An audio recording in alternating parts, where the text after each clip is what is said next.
and then all of a sudden they're back on the scene. And that's not by accident. Now, this demonstration that happened in Charlottesville over the weekend, these white folks had that plan for a long time and had a secret location nearby where they all moved from. Now, you got a guy who comes all the way out there from Ohio, premeditated, and he's being charged with second-degree murder. And I told Mr. Nelson earlier offline, I said, you know, I'm kind of glad they charged him with second-degree, because usually what they'll do is overcharge the person knowing that with a white jury or somebody on that jury who's white, he'll never get the conviction, then he'll walk away free. At least under a second-degree murder, he might be found guilty. Notice I say might. I'm not making any prediction for this one, but I'm also not saying don't expect this guy to be doing the time in prison. You thinking, damn sure don't expect the federal government under Donald Trump. But I want to go back to something I said before the break. Since I was educated by these folks, and I do know law, I stated earlier that Donald Trump's father was in the Klan. So let me make this clear. Donald Trump's father was arrested at a Klan rally where he was an obvious supporter participating in the rally. Since he was not convicted, we have no documentation he was a Klan member. So let me just clarify this and retract that statement and state, since Donald Trump's father was an obvious supporter of the Ku Klux Klan and was arrested supporting and participating in a Klan rally on the side of the Klan. Last thing, Mr. Nelson, I'm not a big supporter of tearing down Civil War statues. Because, see, I've talked to many Germans when they visit this country and they don't know a damn thing about Hitler, because for many years in Germany, they weren't allowed to discuss the Nazi concentration camps. They weren't allowed to discuss Hitler. So you have a whole generation of Germans who grew up never knowing anything about Hitler. I see the same thing happening in this country. When you tear those statues down, you're not allowing people who may have not known this history to ever know this history, especially those visitors from another country. So, what I suggest instead, you go to every location where they have one of these Civil War statues and put these guys on a pedestal, but you get to put the plaque on that statue saying how he was a seditionist, how he was an enemy of the state, and how, unlike Abraham Lincoln, who just forgave them and let them go back to the state, where many of them became leaders again and just continued this crap later on by creating the Ku Klux Klan and other subversive organizations during the Reconstruction era. What they should have been is hanged for treason.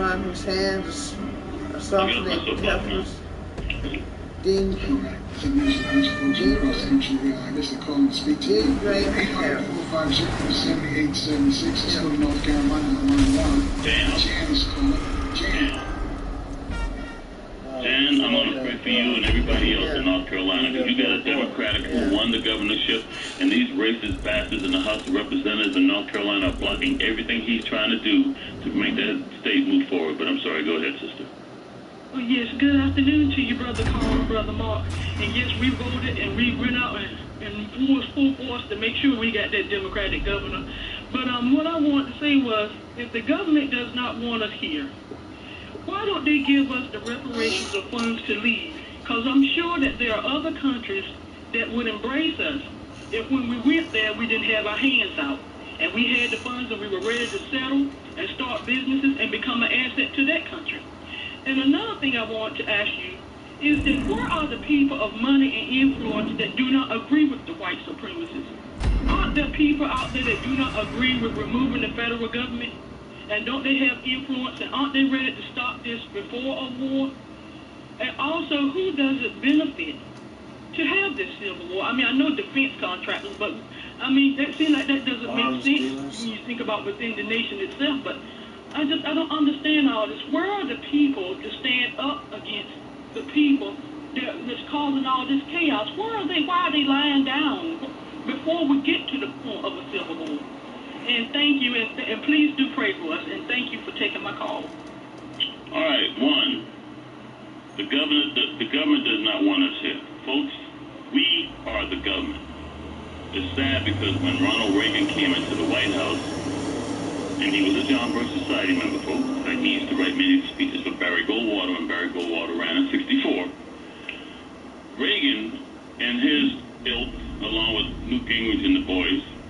And remember, Newt Gingrich got into Congress because the head of the John Birch Society was allegedly killed on Korean Airlines Flight 007 by a Russian missile.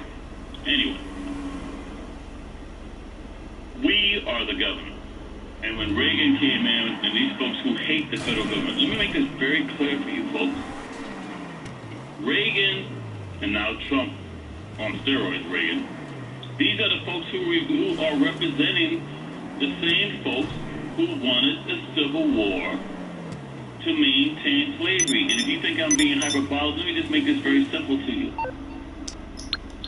People can make all the excuses or give all the reasons for why we had a Civil War.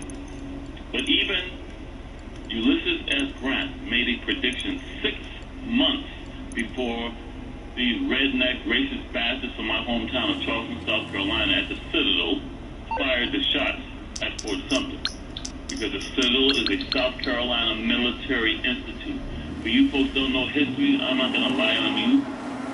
The Second Amendment is not about having gun rights to protect yourself from an invading foreign army or the federal government. The Second Amendment is about places like the Citadel, VMI, Virginia Military Institute, that had their militias to keep the niggers down when the slaves went out and rioted during times of slavery. That's what the Second Amendment is all about. That's why the NRA is not going to defend some black woman who's protecting herself from her ex-husband who's trying to kill her down in a garage in Florida. That's why the NRA is not going to protect some black family who the father of her child is shot and killed by a cop when he tells the cop, I have a permit, I'm armed with a firearm, I'm reaching for my license now. Because the NRA was invented initially to support that militia type mentality to keep the Negroes down. Later on, the NRA developed into what they call a firearm safety program, was in bed with the Boy Scouts and things like that. I became a member. I'm the official NRA Range Master and FBI certified Range Master. But as myself, in 1994, George Herbert Walker Bush and I both quit the NRA because the NRA by that time had been bought out by the lobbyists and had become nothing but a propaganda tool for these racists under the Newt Gingrich Congress, and still hanging on to the Ronald Reagan era where these evangelicals suddenly decided they're going to start getting into politics. And they came in with their right-wing agenda and they saw their chance to bring the South back. And I came on Mr. Nelson's show back in the early 90s. And I told them, you guys can sit here and talk all the crap you want.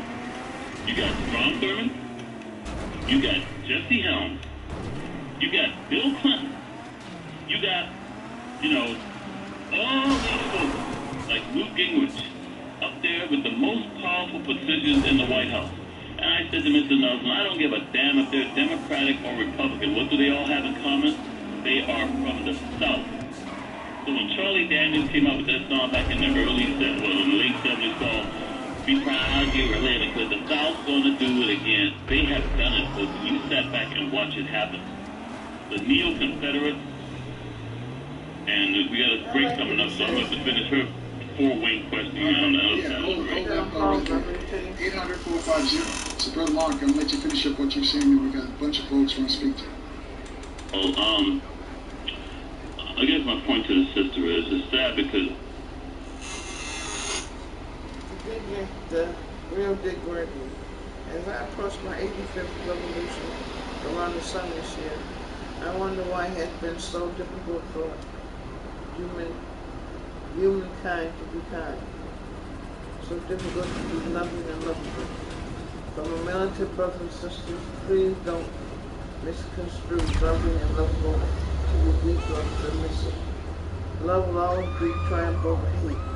I know I will not be here forever, nor do I desire to be. I have seen progress like most cannot appreciate because they were not there to bear witness. I dedicated my life to the movement. By doing so, I never thought I'd still be here. So many of my friends are not here. They were cut down by system of hatred and evil. If they were here, they see the progress that I see. Reality is far from perfect, but profoundly better than what daily reality was for my generation. Young folks, if you are wise, Young folks, if you are wise, you will talk less and spend time listening to the elders who saw evil upfront and personal every day. How long have I been asking this question? For over 40 years. How long before we realize our universal God gave us attention? We have made immeasurable progress that cannot be debated. That said, we have a long way to go. I have no desire to see this all the way through. The dreams I dreamed about 60 years ago have definitely been realized. To young folks of all ethnicities. Say it again? Ethnicities. I say stay awake, stay woke, not as a catchphrase, but as a lifestyle. Most of the things that are killing us are in our minds and in our daily routines. The way we think, the food we eat, and the water we drink are so don't often drink. While so many go and protest the small evils, the big evils are ever present. And welcome to our homes. From the top and bottom of my heart, I say stay woke. Love you to life, Dick Gregory. So I saved it.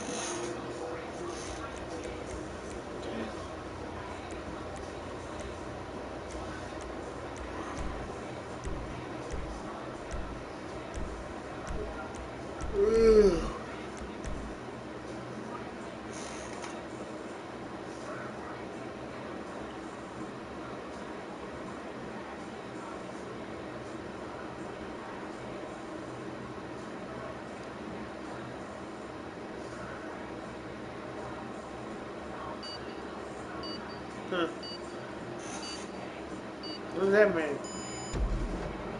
My crazy life, and if mentioned. 3 dots. My crazy life. My crazy life.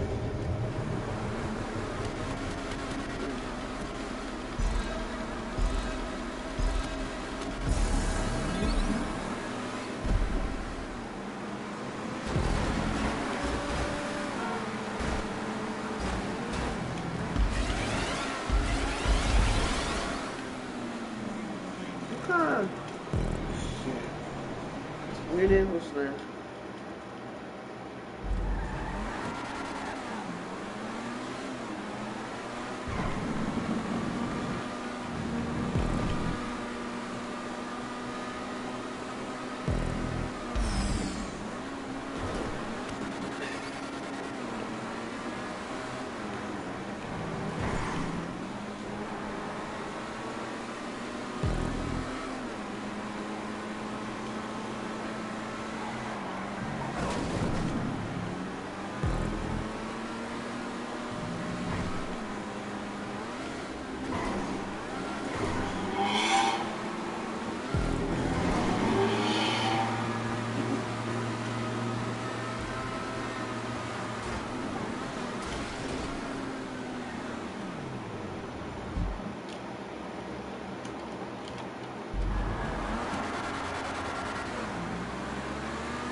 When we hear the term government, we need to recognize, just like in the church, the building, the structure is not the church.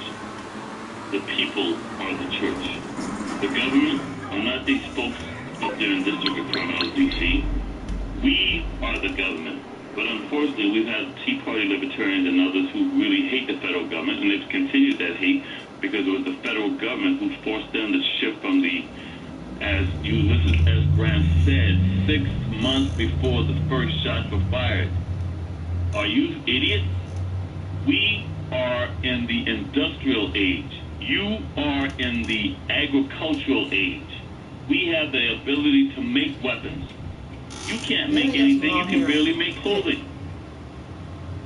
Okay, seriously, folks. So they can say all they want about why we had a civil war. I'm just going to make it clear to you. I'm going to make it simple. We need to reduce the population. How do you do that? Have a civil war and also have a world war. And they're coming. because they don't need you anymore. We are now headed from the industrial age to the technological age. Even here in California now, they're widening all the roads, highways, and streets. Why? Because the automatic vehicles, the autonomous vehicles with no drivers, need wider lanes. Hello, this is Morse Mutual Insurance. I think we can handle that. Long Beach Naval Ship, the docks, no longer naval. Long Beach and LA San Pedro shipyards are on strike for what? Most of them have to buy their own trucks or lease their trucks from the company, and they make so little money that they're in debt after they've been spending the whole 12 months driving. Worse, they're going to put autonomous vehicles down there. Meanwhile, you got companies like XPO or whatever lying about the employee status and calling down, independent contractors when they're actually full-time employees and not paying them crap. They don't need you anymore.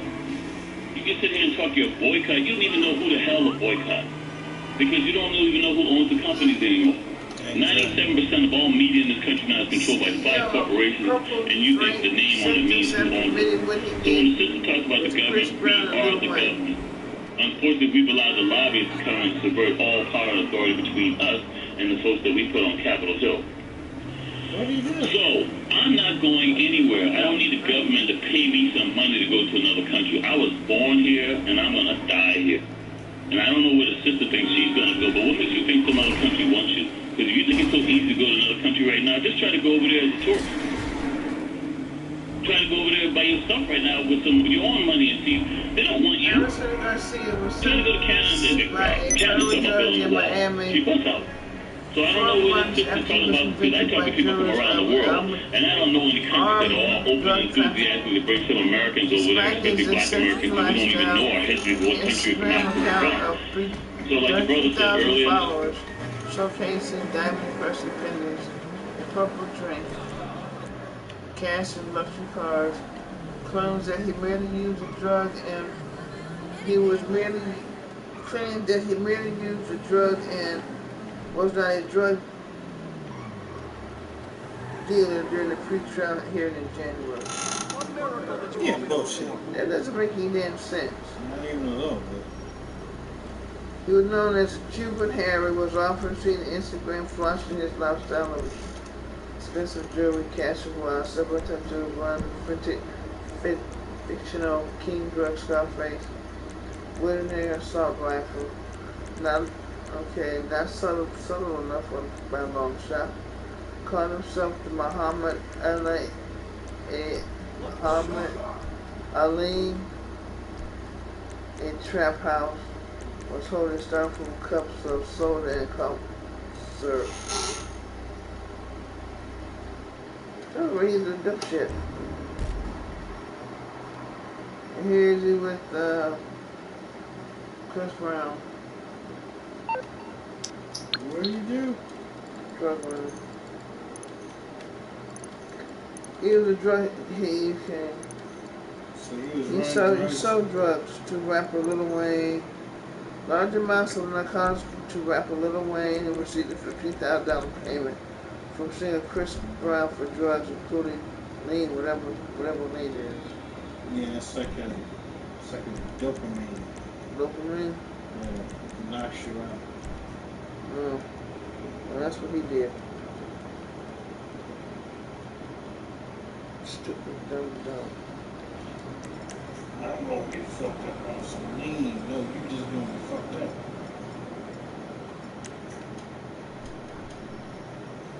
He shows up in the background, in the backyard, and tries to show family something. They immediately call 911. They know who they can trust. It's instant. Thank you. So, before I came on, I ain't gonna sell no pipe dreams. As far as what she said is, where are the people to stop this? Now that's an important question. Sister, it's always been said, evil flourishes when good people stand by and do nothing.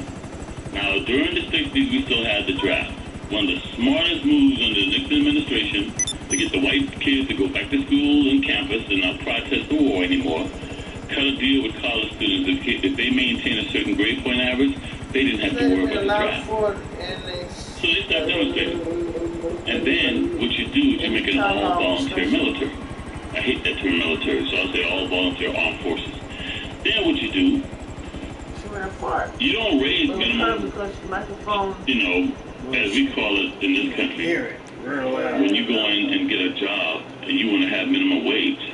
Minimum wage in this country hasn't really raised since the 1970s. If we were to get paid today minimum wage salary based on 1970 standards, the average minimum wage in Florida would be $17 an hour.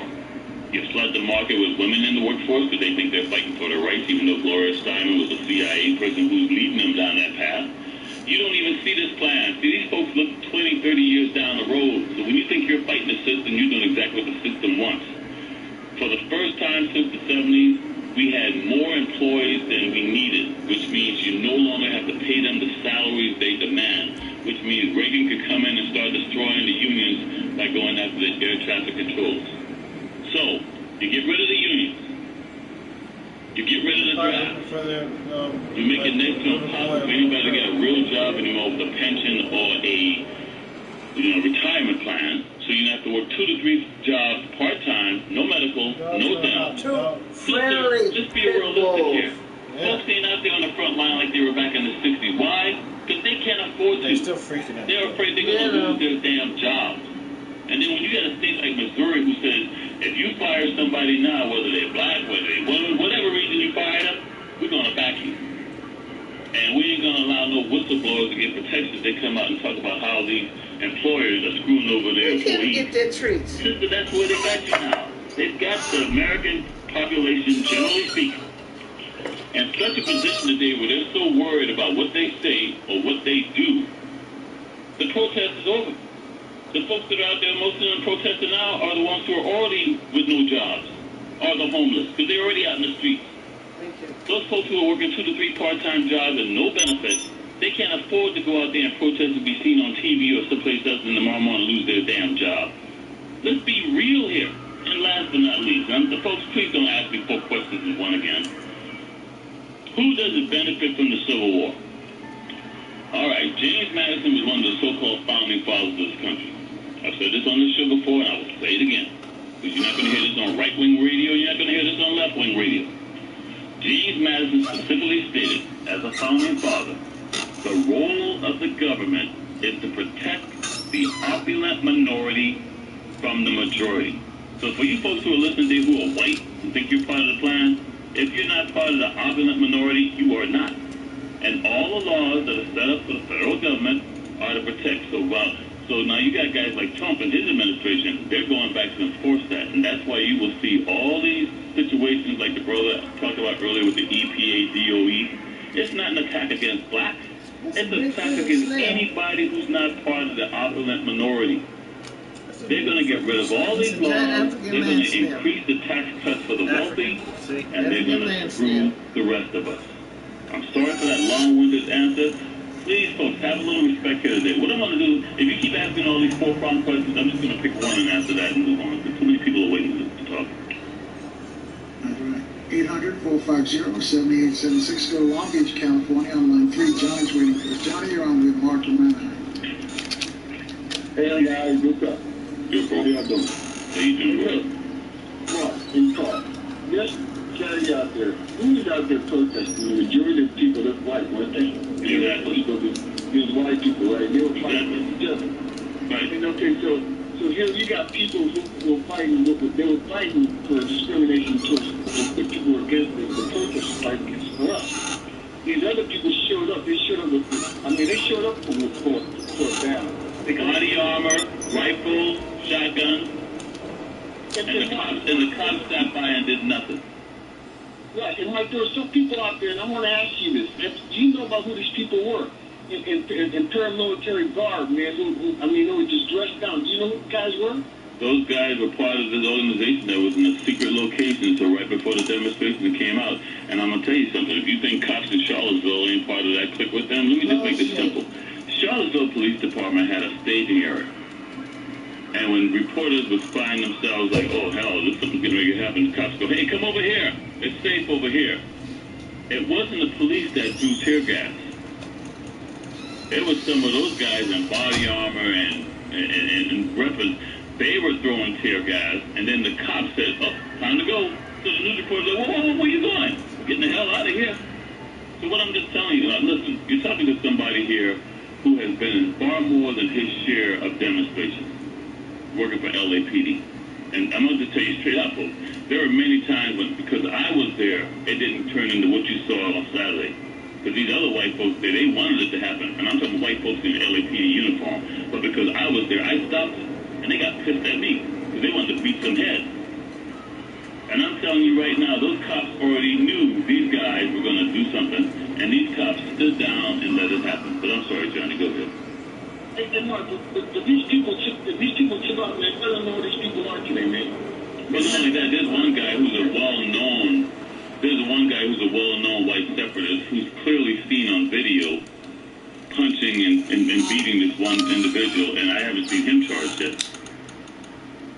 Right, and what I'm saying is, like, when we have people who are fighting against their race, and their racism towards us, it's like, it seems like we're trying to alienate those people, and they feel like they have a special agenda. When they don't want a civil war either. And that's what seems to me, that you got some people on both sides, they want a civil war to have things. Brother, it's called divide and conquer. So many folks in this country right now are confused. They don't know who to trust or believe. The job has been done, a very good job of divide and conquer. So even when you have well-meaning, well-intended, good, decent white folks who really want to come out to help you, you got other folks talking this black nationalist crap where you don't trust no damn blue-eyed white devil. And so I'm just going to tell you straight out. You can talk all the crap you want. But you know what? Harriet Tubman and all these folks in the Underground Railroad, it was white women who waited till their damn husbands left that plantation. It was white women who helped Harriet Tubman and everybody else sneak those slaves off those damn plantations. You call it the way you want.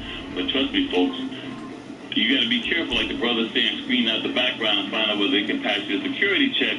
But when it comes to the enemy of the state, and when I say the enemy of the state, where you got folks today who just want to have the opulent minority protected by the majority, from the majority, my allies come in all colors and every gender, including transvestite.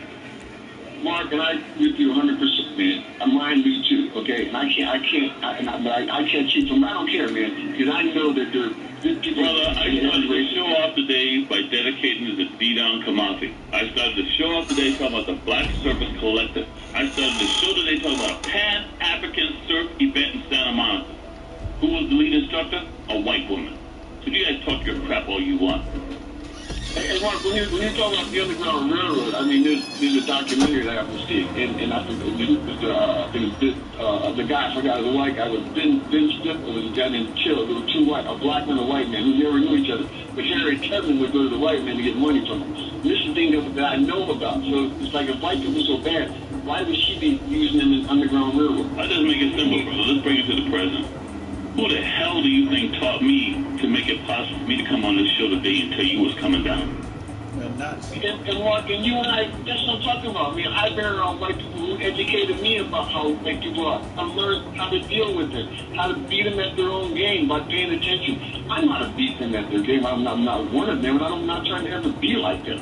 But this thing about when we try to be like white people, no, I think what it is that we know what's going on. What do you think I'm in the surfing community? I'm in the surfing community because surfing has a lot of races, and they go ape crazy when they see me out on that beach coaching white girls, and they don't know what to do. Seriously, that's psychological warfare, and I'm very good at everything I do. I have to make these tiles. And folks, Johnny, I thank you for your call. We gotta take a quick break here, and let's stare at this, folks. Our guest, Mark, and I'm discussing what went on in Charlottesville, Virginia over the weekend. I just got a tweet from the vice mayor of Charlottesville, Dr. Wes Bellman. He was supposed to join us, but he says they just called him on the last minute.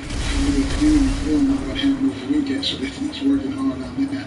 Anyway, you can work hard with Mark around 800-450-7876. Mark, did you finish your last response with I just couldn't take it, dude. There's no way in the world that Vice Mayor of Charlottesville is going to come on this show if I'm on here. It ain't happening. So I'm sure they were listening to your show before they go, it's time to go. And I'm very familiar with Charlottesville. I haven't been back there in a while, but Mr. Nelson, I mean, my Facebook status right now, I know it seems a little flippant and maybe a little sarcastic, as it usually is. But I said, you know, when I had haters, how did I deal with the bigots? I didn't confront them one-on-one, man-on-man. Back in the days when I was a slut, instead, I ended up sleeping with their female relatives, who often provided me with all the family secrets. Because I always was taught to work smarter, not harder. So I was up there in Charlottesville back in the early 80s. You know, I went back to Quantico when this was the White House, I went to Quantico High School. But I was back in Quantico back in 81 for officer school, and then later on the basic school. Then I had to go back there for infantry officer course. So I was up in Virginia and Quantico back from the summer of 81 through the spring of 82. And on the weekends, I would drive up to Charlottesville. I had a Jeep at the time. And when I was driving, I had a 45 on me, had my shotgun with me.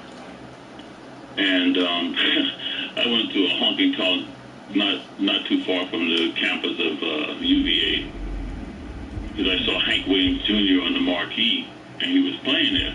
So I pulled into the parking lot, and I walked inside the honky tonk, paid my money to get in. As soon as I walked in, I kid you not, the opening band, they saw this Negro walk into this honky tonk. The opening warm-up band stopped playing. Everybody turned around and looked at me like, what the hell did you want?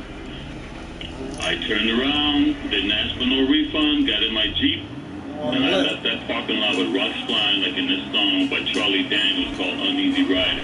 I'm not making this stuff up. We got an opportunity, boss. Some hot product just came up. More expensive than a normal shipment, but more profit potential too. You want to go for it? Come back to the office soon to make the deal. Mr. Nelson tried to have me permanently expelled. Because those girls, you took some hardcore neo-Confederate racists. Oh, God. And they went to the College of Charleston, the entire panel, to try to have me permanently expelled from school. And you know what saved me from being expelled at the College of Charleston by the Codmakers, Mr. Nelson? They had a ritual where they would take their freshmen who were going to be hopeful Chi Omegas, have them paint up in blackface, and would walk through the black neighborhood of Charleston, South Carolina, that was the surrounding areas of the College of Charleston, down to Colonial Lake. Now, for you folks who don't know anything about Charleston, Colonial Lake, they would bring the slaves on ships into the Charleston Harbor. Oh, wow. Then they would transport them on small boats into Colonial Lake, which is surrounded by the most historic homes in downtown Charleston.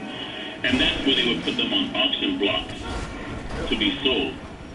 Okay, that's the history of Colonial Lake. They might be gone now because I haven't been home in a while, but they were actually still some of the old cement, because if you didn't know the history, you didn't know what this was, but the old cement blocks where they used to have the slaves to be sold on Colonial Lake. So anyway, these white girls from Chi Omegas, they would paint up in blackface, walk through the black neighborhood to Colonial Lake, and then have this stupid ritual called a cockroach race, where they have a cockroach inside of a matchbox and turn that into a sailboat and see whose matchbox will get across the Colonial Lake in time. So when they brought me in and asked me had I sent this letter to the Chi Omegas, I guess they thought I was going to lie to them. I don't lie, folks. So they tossed this letter to me. When I say they, this is the College of Charleston School Board, okay? College of Charleston School Board throws this letter across the room while I'm sitting at this table with this Chi Omega group and everybody else. And they say, what is this? And I said, oh, that's a letter I sent to the Chi Omegas. Oh, so you admit it? You're damn right I admit it. Well, you think I'm going to lie to you? See, that's what they were hoping. See, if I had lied, then they could kick me out of college on a technical violation for lying to the school board. I didn't lie to them. You're damn right I sent that letter. Now, you guys bring me into this kangaroo... No, I'm telling you, folks, this happened to me back in 79. You bring me into this kangaroo court with all your highfalutin College of Charleston professors and deans and this Chi Omega sorority, and you're trying to run me out of school because I sent a letter to the Chi Omegas that they know was not a threat. But you don't say a damn thing about these white girls dressing up in blackface walking through the black neighborhoods down to Colonial Lake. And guess what, Mr. Nelson? I graduated from the college. Not only did I graduate from the College of Charleston, I was the College of Charleston #1 academic person here in California. and they follow me on Facebook every day, because you need to know how they operate, folks. You need to know how to fight on their grounds. And if you don't, you're going to lose the battle. And I'm just going to tell you, a lot of what I heard the brother saying before I came on, you guys don't lose the battle. You even started the war yet. All right. Got a bunch of folks holding for you. 800-450-7876. Go to line 5. So, this car is being used in a stunt on a movie set. Head over there and take the car. But look out, you probably won't be able to get out unless... Hey, brother, this is important. You're in Cook County. Let me just refresh the memory for the listeners here. The Reverend Dr. Martin Luther King Jr. conducted marches all over the country. Do you want to know the only march where he got his ass kicked and was able to complete the march? Cook County, Illinois, in the city of Cicero.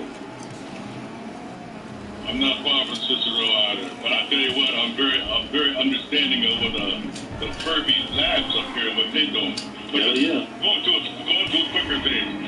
Between this so-called racist civil war, which is just an attribute of the death threats that we are under. Yes. Do you think that is a greater risk to humanity than Fukushima or World War? You see, I'm trying to point out to people that the concept of having a bag that you can snap and run with, it has to be versatile in all of these circumstances, not just one. Yes. And see, one of the things that Mark's pointing out to you that he ain't saying to you outright is that this is only one thing that y'all talking about. There it is. Plethora. They're hitting you with a plethora of a 10-prong attack from all sides. Because Hitler used to hit you. They used to do this constant bam, bam, bam, bam, bam, bam, and you never recover from any of them. And before you finish the first one, they hit you with the next one. But I'm sorry, brother. Go ahead. Absolutely. I want to answer one basic question. Yes, sir. What's going to be your point of embarkation when things break off? Do you plan on staying in here and digging in? Okay. Yeah. All right. You like to be around, around like-minded people. Yeah. Well, you're not supposed to tell the first category of war is the truth, and you don't tell people what your plans are. But as I said on Mr. Nelson's show the last time up here, I am not going anywhere. I'm going to be right here. I don't know Liberia. I don't know Sierra Leone. I don't know West Africa. And all the contacts I've had when I was a cop on LAPD, when I would stop these West Africans, they had no respect for me because I didn't know my language and I didn't know my religion. And if it wasn't for the fact that I was a major slut back in those days, and I was dating women who came here to go to school from those countries, those guys would have treated me like crap. But when I would throw somebody's name out who was obviously a high-ranking member of some family brought over here from their country, all of a sudden the brothers would change their attitude. Hey, sorry, brother, go ahead and write me the chicken, man. I'm sorry, I didn't mean to disrespect you. I wish I was making this up. I ain't going nowhere. We either all stand, we all fall, but we don't leave nobody behind. Like we ain't leaving nobody behind. Take your time. We ain't leaving nobody behind. Thanks, AO. Thanks for your call. 800-450-7876. We'll take another call. Just in from the news department here with WOL. The disappearance of North Korea's Kim Jong-un is sparking concerns. The missile launch could be imminent, possibly tomorrow. So, folks, I just want to keep you informed here. That's the folks in the news who just passed this on. And Kim Jong-un has been missing for quite some time. And there could be a launch tomorrow. And that's just the information. All right. I know Mark wants to comment on that, so I'll let him comment on that before I take another call. I'm sorry, Mr. Nelson. Listen, folks, look, the Korean thing is a distraction, okay? The Trump administration talks their crap. Trump has had people over there talking with the North Korean leaders since he got sworn in. In fact, before he got sworn in. They can always use North Korea to scare people and everything else. Now, what my concern was, and for the folks out there, trust me when I say this. When you're bored and got some time on your hands, just go back and research Operation Gladio. Gladio. Operation Gladio. What my concern was, when the leader of North Korea says, and I don't use that term North Korea, there's only Korea. Just because the U.S. decided to come and divide the 54th parallel, there's only Korea. But anyway. when the leader of North Korea comes out and says, well, damn, you know, I might shoot 4 missiles off the coast of Guam just to see if I got the range. Let me be very clear about this. The Korean War, as they call it, has never ended. All we've had was basically an armistice or a peace, like a ceasefire agreement. The war never ended. If North Korea was to fire 4 missiles in the general direction of Guam, I would have to support Donald Trump, retaliate, because we really don't know if those missiles were going to actually be shot to go near Guam, off the coast of Guam, or to actually land in Guam. And with our Air Force base and our naval weapons and our submarines in Guam, even I would have to say, if any missiles were fought in the general direction of Guam, you gotta retaliate. So I know we got a break coming up, but I'll finish that one on the other side. All right, folks, you two can join with Mark Manhunter next right here on FS. It's like Dick Gregory, 800-450-7876. It's like Dick Gregory, but around. And I think you want to finish what we're saying. I just want to say my concern was always that once the leader of North Korea stated he might fire weapons off of the coast of Guam, and I strongly suggest you folks just research Operation Gladio. I was concerned that certain elements within this country would stage some type of terrorist attack in Guam and make it look as if it was the responsibility of the North Koreans to have performed it and would be used to justify us. It's kind of like the Gulf of Tonkin, which was, the whole thing was staged. Gulf of Tonkin never really happened. The U.S. had been using what we call MACB-SOG, Military Assistance Command, Vietnam Special Operations Group, Navy SEALs, Recon, other special forces, had been attacking Vietnamese, Cambodians, and Laotians for like 7 years before Kennedy ever got us into the war. But, and the North Vietnamese were getting fed up with it. And so, of course, once Kennedy was dragged into this war, Johnson, of course, said he was going to give them the war, but that whole Gulf of Tonkin thing was staged, and I was concerned that it would be something that would happen in Guam, which would victimize U.S. citizens to really get us to rally behind the Trump administration and Mad Dog Mattis. But kidnapping or making it look like the North Korean leader has disappeared can serve the same purpose. So even though I'm laughing at this, folks, this is very deadly serious. I'm just going to tell you straight out. I said this on Mr. Nelson's show, I think 3 months ago. Never in my lifetime have I seen us closer to World War than now. And I already told you, we are headed for a civil war, and we are headed for a world war. And they may just use North Korea as their preemptive, but it's all about reducing the world's population. Let's move on, sir. So you're saying you may see another false flag in the making here? Hell yeah, this apparently might be a false flag. The North Koreans and the U.S. government have been talking, including Dennis Rodman, since Donald Trump's been in the White House. And all this saber rattling, as they call it, between Trump and this North Korean leader, it's like their psychological personalities are very similar. Both spoiled brats who, never really worked for anything they got. And they're very similar in what they say. They are... Okay, looks like... Those guys are not... The nuclear war option. One of the things that was really unique about the nuclear war, and I had some great mentors, but I learned early on that the chances of ever having another nuclear war per se was not going to happen because there are no winners. And now that we talk about nuclear wars, both the North Korean leader as well as our leader, that's just a bunch of saber rattling. There's a whole lot of negotiations going on behind the scenes. However, now he's announcing that the leader of North Korea has disappeared. What kind of message do you think that has sent to the North Koreans right now? The first thing they're going to say is Navy SEALs or Eric Prince and his private military mercenaries. Somebody has done some harm. Because the whole thing was, instead of attacking North Korea, let's just do a regime change. Now, this leader has already been accused of killing his brother with nuclear, biological, chemical weapons. So, it would not surprise me in the least that this right now might be a false flag, but to the people of North Korea, all they're going to think of is the U.S. has done something to their leaders, and now some rogue general with all these artillery units that's up the hill from Seoul with 35 to 60,000 U.S. personnel in uniform there, depending who you talk to, and hundreds of thousands of South Korean residents down below. I don't give a damn what the U.S. does. There is no way in the world the U.S. can stop the North Koreans from raining hell on South Korea.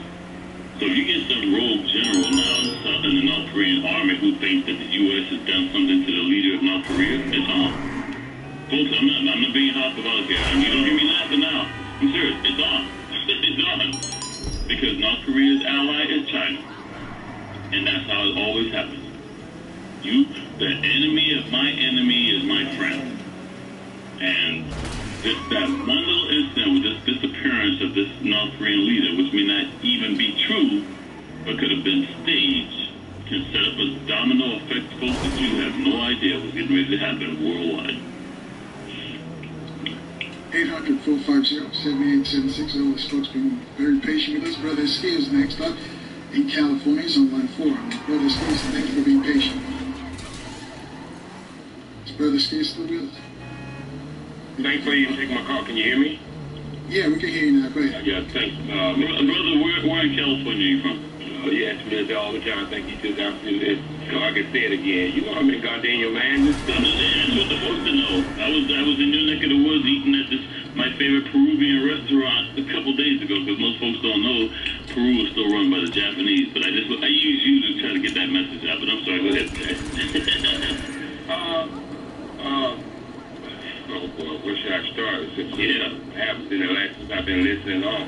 So I'm gonna just start right where I wanted to start at. You still working out?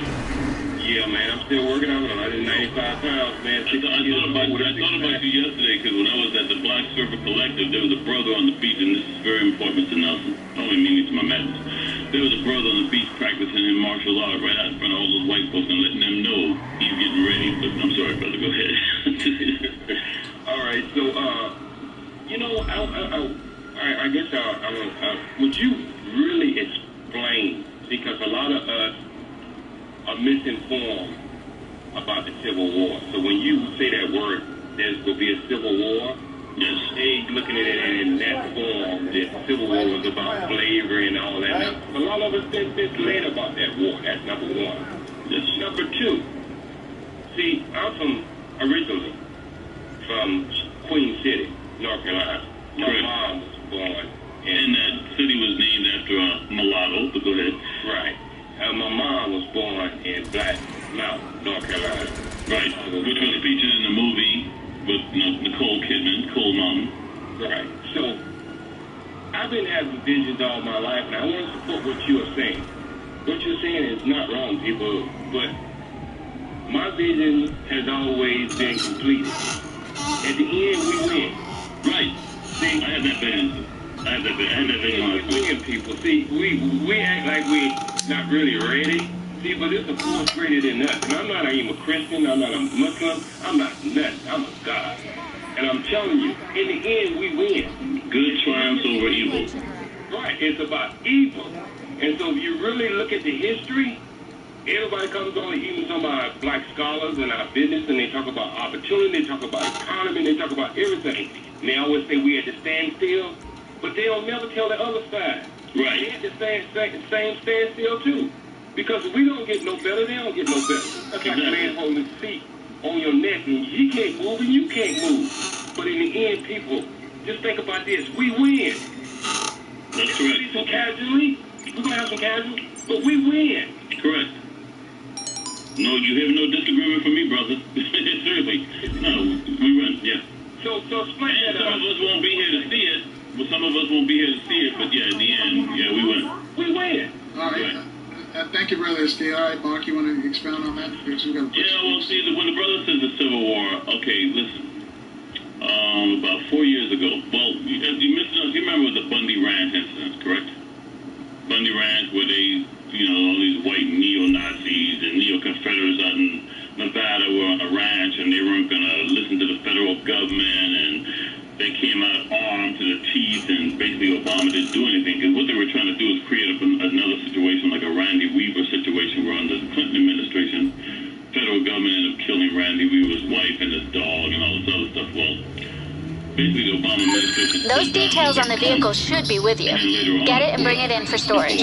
All repairs are... The same people from the Bundy Ranch took over a federal land that was originally, of course, Native American land, and these white folks up there, you know, up in the Pacific Northwest. But I say this to you because there was a couple out of Indiana. Now remember, folks, Indiana, your vice president was just waiting in the wings for you all to run down Trump out, because that was the plan all along, to get rid of Trump, put in Mike Pence, the most evil guy who's ever been elected, in my humble opinion, second only to Ted Cruz.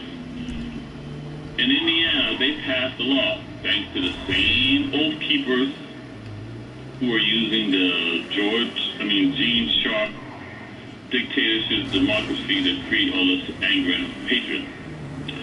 The leaders of the oath keepers that all these dumb idiot cops think are their friends in Indiana passed a law that they can shoot cops if they believe that a cop is violating their civil rights. Well, so when the brother talked about the Civil War thing, down in the Bundy Ranch, there was a couple from Indiana who left that ranch and shot and killed, because you guys think this is about black and white. It's not. Shot and killed 2 white cops just having lunch in a restaurant in Las Vegas. I remember that. And when they shot and killed them, they painted swastikas on them and put their little flag on them and said, the war has begun. So let me make this very clear to you folks. The Civil War did not start this weekend in Charlottesville, if that's what you're getting from Mr. Nelson saying I warned you about this. The Civil War has been going on since Obama's been in the White House. It's just that they choose when they want to highlight what they want to put out there, because they ain't ramping it up enough to get you folks fired up enough to take it to the streets and start killing each other. But when the brother asked this question to define the Civil War, there's a civil war going on within the Democratic Party.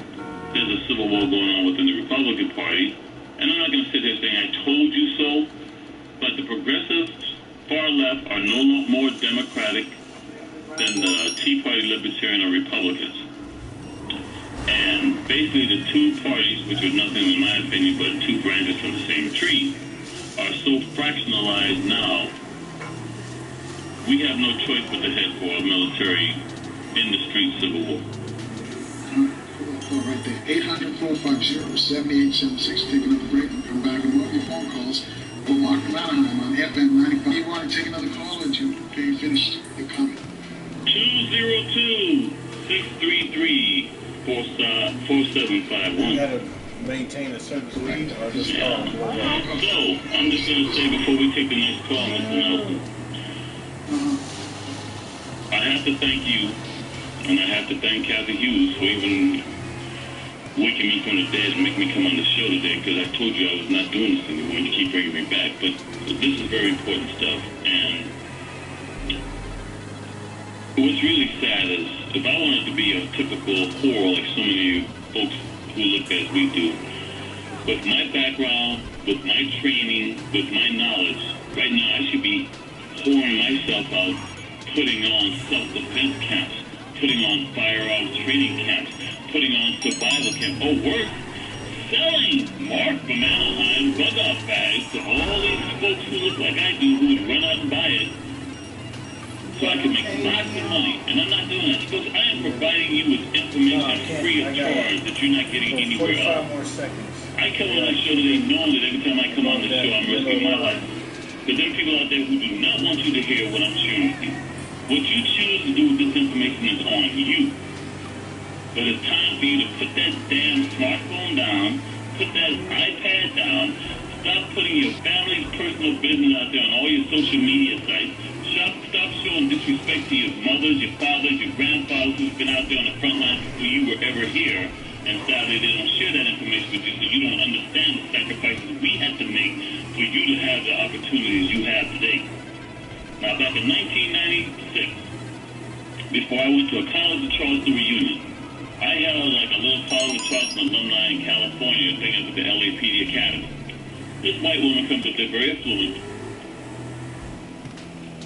and she says to me, you know, we never intended for so many of you to become middle class. Now, when she says you, of course, she's referring to black folks. Yeah. And we plan on taking this country back. Folks, they're doing it. In fact, now that you got Trump in the White House, Pence is the vice president, they have done it. Wake the hell up. This is not a time for folks to be sitting around dilly-dallying anymore. You need to take this seriously. Much of what the brother said before I came on, I cannot disagree with anything he said.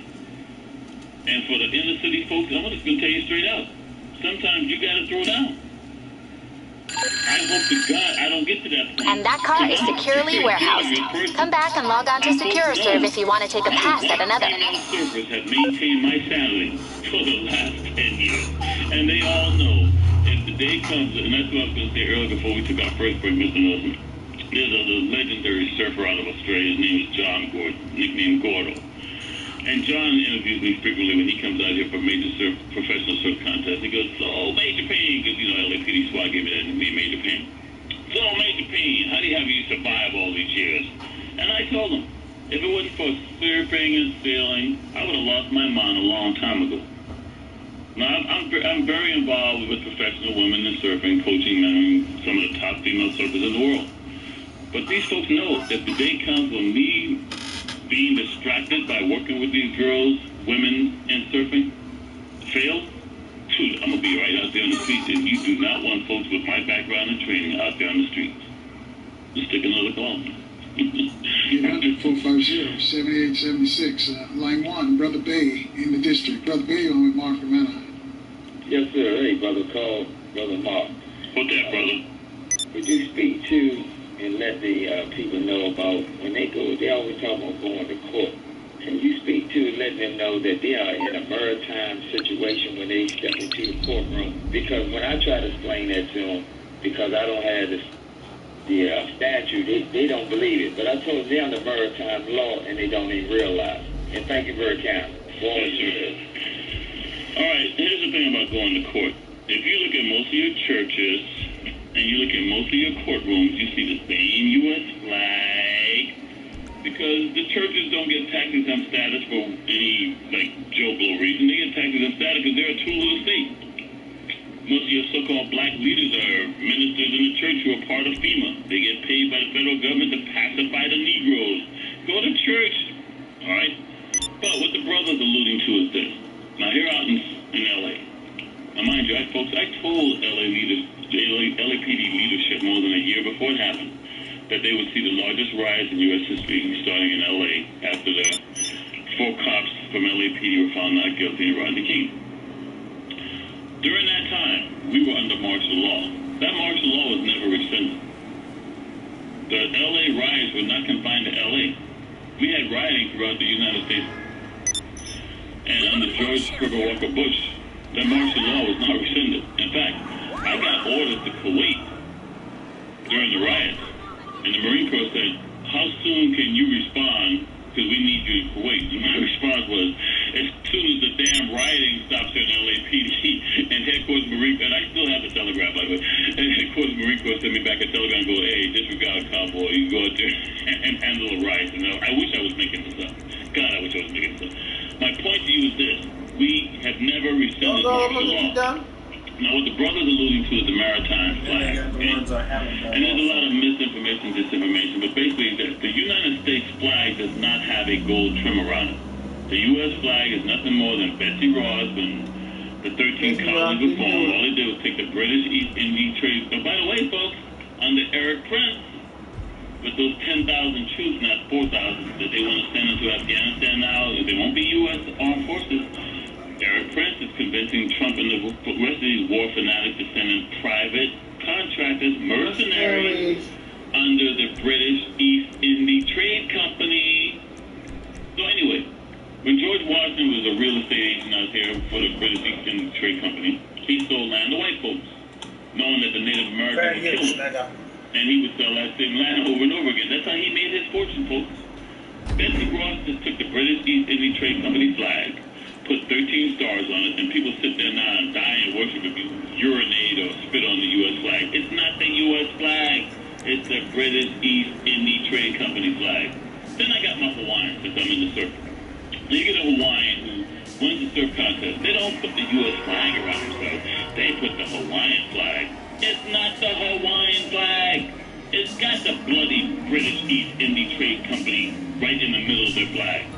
The Hawaiian flag is green, and I don't ever respect the Hawaiian flag that they use at all. And for most of you Hawaiians listening today, you're black. I'm sorry you don't know that.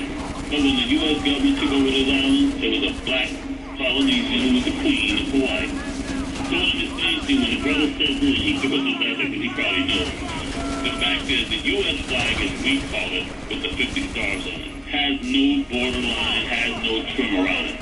So if you see a U.S. flag with the yellow gold trim around it, that's based on maritime law, but they're basically telling you, you don't have any civil rights, you don't have any constitutional rights, because martial law under George Herbert Walker Bush in 1992 during the civil unrest nationwide has never been rescinded. I hope that helps. 800-450-7876. Go to Canada. That's terrifying. Say-do's. Say-do. You're Mark from Manhattan. Yes, sir, Mark. You're full of knowledge, man. Hey, bro, hey, check this out, bro. You up there north of the border, man. Tell these folks you don't want no Americans running up there. No, man, I'm telling you, down here it's quiet. It's like a different world. I travel to this state a lot, but it's a different place. We had our situation with a white supremacist a while back where he entered a mosque and he killed several people. Well, not only that, you also have the situation up there where they're making it so bad for Native Americans that suicide is going ballistic on the Native American territories, man. Yep, it's high. It's high. It's really high over here. But I wanted to call you. You know, you seem to know. You're very familiar with the system. Have you thought about running for an office? Hell no. Sorry, you didn't finish the question before I asked. Brother, politician by definition in the dictionary means lying, conniving, and sniveling. Let me tell you this, bro, because you don't know. When I was doing shows with Mr. Nelson back during the Clinton years, I turned down the opportunity for a Fulbright scholarship and a White House fellowship because I was involved. My political teeth were cut during the Nixon years and the Watergate, okay? Because I was going to high school in Ponco, Virginia, and Martha Mitchell was ranting and raving, and I was taking it in like a human sponge. And I really believe they killed Martha Mitchell. 20 years later, I was a member of many of the globalist organizations that are now running this country as well as running and basically putting in policy around the world. Under the Clinton years, when I saw that it wasn't a Democratic-Republican thing, but they were all corrupt, I basically dropped out of all globalist organizations. They were grooming me for bigger and better things. Donald Trump's wife, well, former wife, Ivana Trump was my sponsor at the International Who's Who. They were grooming me for bigger and better things. If I had sold my soul, I'd be one of those generals right now or somebody on Capitol Hill. I would have been on top. I'm not making this stuff up. Yeah. But I wouldn't sell my soul. I was brought up in the Judeo-Christian background. I wouldn't sell my soul, and I got out of the soul. When you say I know this, brother, I was part of the system. They were creating me to be one of these black leaders, and I refuse to sell my soul. So when I come on this show and share with the folks, I know this because they saw me. Yeah. I'm sorry. We'll take another break. Stay with us, say to 800-450-7876. Get you on. We'll take your calls next. This big show rolls on from FM 95.9 and AM. Forward to stay with us, folks. Our guest, Mark from Anaheim. Before we go back to Ryan, in the next few days, you're going to hear from Dr. Maleki Asante, the man who created or the father of Afrocentricity. Also, it was one of our power talkers, by the way. Also, Dr. Maulana Karenga, one who created Kwanzaa, is going to be here. And another one of our power talkers, Dr. Ray Wimbush from Morgan State University. So tell your friends to keep it locked on FM 95.9 and AM 1450 WOL. Let me see. Mark, did you finish with Seydu or Brother Seydu? Did you finish with Mark? I just have one last question. Yes, sir. If the Civil War starts, Yes, sir. what do you pinpoint things for life? The 1 through 5. What the first thing you can do, second, third, fourth, fifth to survive the Civil War. I think I shot the horse. Yes, sir. All right, Civil War. 1. Forget that I even mentioned the Civil War. We all live in an area that encounters natural disasters. So 1, have the supplies, have the necessities, have the necessary equipment, food, water, etc. to survive at least for 7 days minimum. If there was an earthquake, a flood, a hurricane, or a tornado, because those same things you're going to need if we are in ended up taking it to the streets full time. You're not going to have 911. You folks can't even handle being on Facebook for 2 days, okay? What you going to do when the electricity is not working? Or the police are too busy handling something else, they can't come to your neighborhood. Number 2, I'm a big proponent of firearms. If you can legally own a firearm, you should have a firearm. I'm just telling you, straight up. You guys talk all the other crap. That's why you folks who can't legally own a firearm, they always have this thing. Better be judged by 12 than carried by 6. So I'm not going to tell you to go out there and break the law. I'm just saying you got to do what you got to do. Number 3, you need to start understanding who's important in your life. His voice don't sound like somebody that's on breakfast. You can't choose your family.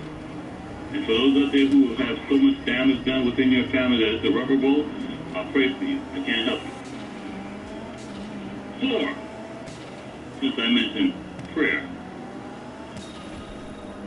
God, Allah, Yahweh, whoever you believe in, there's a higher spirit out there. For you atheists, I can't help you. Okay, I'm sorry, I can't help you. But this is time for you to get back closer to your God and religion. And 5th,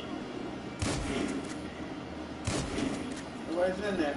have a location that everyone in your family knows to meet if in the event something goes down, whether it's a natural disaster or man-made. If in an event you're at work, they're in school, some people are at home, that you all know where to meet, where you're supposed to go to let everybody know you're okay. And let me just tell you a little secret here about this. Because, you know, I'm on a landline. I know my time's running out with AT&T trying to get rid of all landlines. Cell phones, iPads, smartphones, all that crap, they don't work in natural disasters. However, remember this. Trying to make a phone call on a cell phone, smartphone, etc. may not work, but text messages do not work on the same system. So, like for example, when they had Superstorm Sandy, everybody was busy trying to make phone calls and couldn't get through, not knowing had they used their text messages, they could still communicate with your relatives. So I hope those top 5 help you. Keep rolling. 800-450-7876. Mill's on line 3. Mill's here calling from the district. Mill, you're on Mark, man. Thanks. How you doing, Mark? How you doing, Paul? Happy to be here, sir. Great. Should there be a thermonuclear exchange? The prevailing winds go to Japan. Yes, That means the Japanese economy will be gone, and sooner or later it's going to get to China. It's going to collapse both economies, which is going to collapse the global economy. And it's not that you can just spray some water on the Toyota truck because it's radiation. Mark already knows this. It's a teratogen. It will remain contaminated for 12 to 2,500 years, depending on if they use plutonium or cesium, and it goes on and on. It'll collapse the global economy.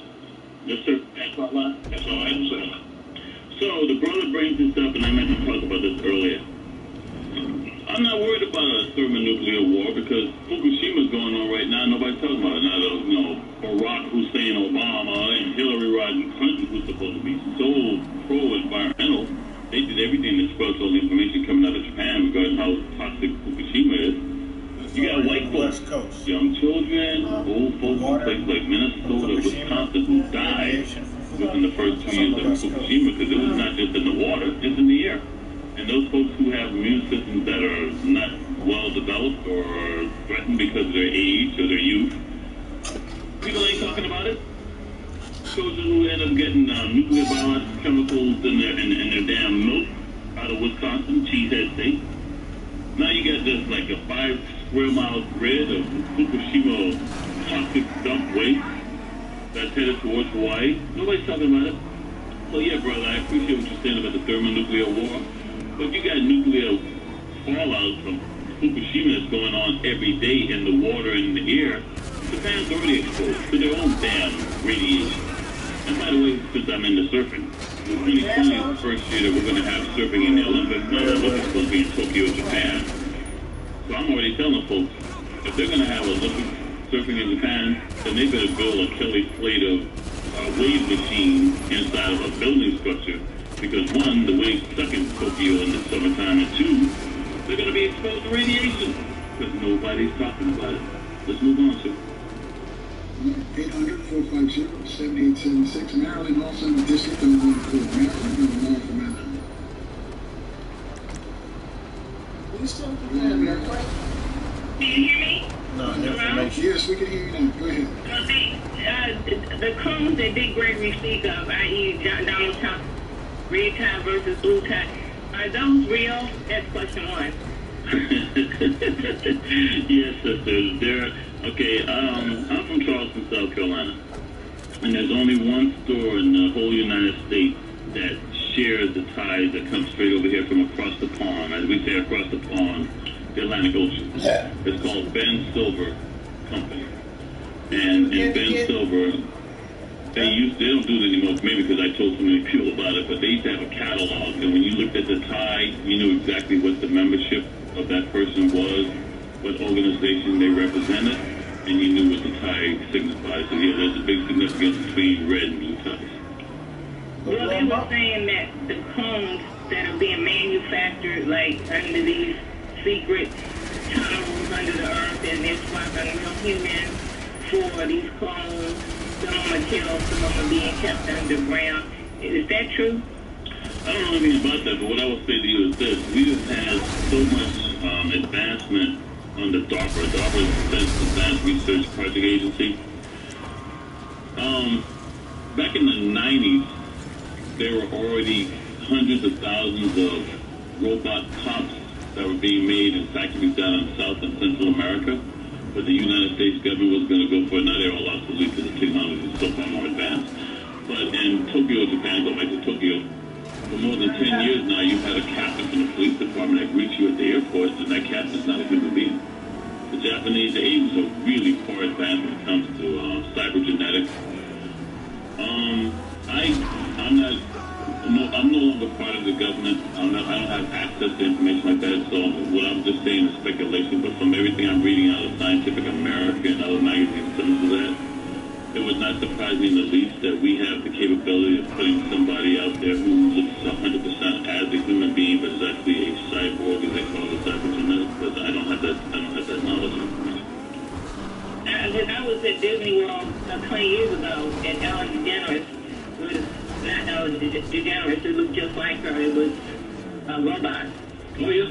I'm not sure it was and there's no doubt in my mind, over in Japan especially. Now, there was a television show that came out on Fox Network like 3 years ago, basically where you wanted the perfect wife. You know, she never complained, she's never on a period, does what you want. It was called Dollhouse.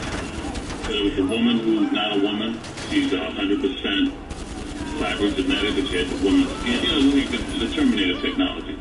And it would not surprise me in the least that right now in Japan, you got guys who are dating, if not married to, the perfect wife.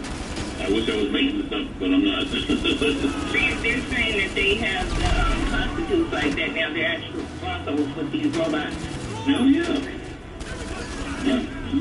But, you know, so, I'll just say this because the sister brings up a good point. Who's to say once you develop this technology, that technology now does not look like somebody who we think we can trust in office, and that technology has no desire to keep human beings around, and that technology is pretending to be the human we think we voted into office. And you see some of this illusion in the Marvel Comics movie series, the X-Men, where they assume the appearance of human beings, but they're not. Man is playing God, and I think we've gotten far beyond our ability to control what we're creating. Madam, I'll let you go because we're racing the clock right now. Thank you for your call. Quickly, Mark, all the calls are from London since he's been trying to get through this big blocking and getting through. No kidding. And I'm going to tell you, Mr. Nelson, not only that, ever since I did that show with you, I was going to be at the Band US Open the Circle last week, and I took off on Thursday to come do that show with you. I can't do a damn thing on Facebook, so I hope you're happy. And after this show today, I'm sure it's going to be worse. My internet screwed up, my computer screwed up, my Facebook screwed up. So thank you very much. But before I go, because I know we're out of time, for folks who want to try to find me, when I can finally once again get into my Facebook messages, you can find me at Mark from Anaheim, Political Sarcasm 101, and that's on Facebook, the fan page. I mean, I got rid of the group site a long time ago, but I'll just say this, Mr. Nelson. A lot of your listeners are taking the time to reach out to me since they heard me on your show back on, I guess it was August 3rd. And I'm sorry I haven't been able to respond, but like I said, every time I do a radio show, Mr. Nelson, everybody knows now who knows me. My computer crashes, my internet goes whack, and my Facebook is just totally screwed up. So I think we might have one time going off on. Yeah, let's go to Atlanta. Wes is reaching out to us. It's on Wes. Bootleg town. Man, I got all kind of facts, man. Remember that thing what happened last week, Saturday? That was all staged, man. They bust little people in called Crowd Solutions Crisis Actors, man. Look up Crowd Solutions, all right? That was staged. Because you posted that thing about the criminal weapon they hit the people with. Remember that? Yes, sir. Anyway, I got the patent number for that, man. I got the patent number for that car, and that patent number is 6091473. I got the patent number. I call this patent to give you some more patent. I got a patent number to make you clap your fans, dog. They got patent to make this all the time, man. Okay? And TV under 8, the police under plan called Pepper. You familiar with that law? Yes. UPRA. That's all the police. America will be open by 2018. That's why the police acting crazy, y'all. The under this plan called. All right, Wes, because they're running out of time. Mark, can you explain that in first in 30 seconds? Okay, I came on Mr. Nelson's show starting in the early 1990s after the civil unrest here in LA, because I saw a deliberate plan to federalize local law enforcement. First, you have to federalize local law enforcement, and then they'll be taken over globally. I'm not making this stuff up. And I'm a member of International Police Association. Okay? There's a global organization that's going to run all police departments, but they have to do everything step by step. So when Bill Clinton came out with his 1994 Omnibus Crime Bill, and I know we're running out of time, folks, just come to my site on Facebook, and if you have questions, I'll answer for you, because we're out of time. And I was never here.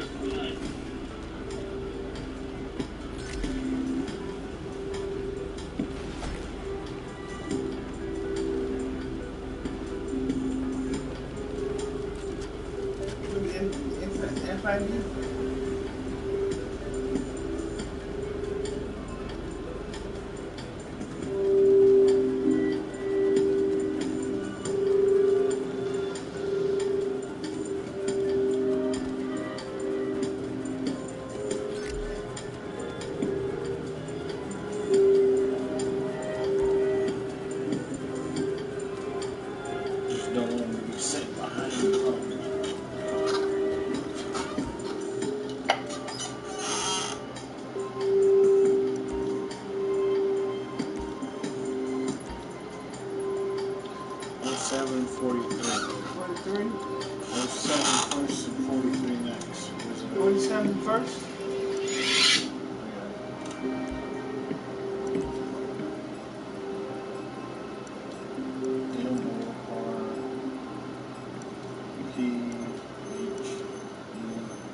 Morpheus?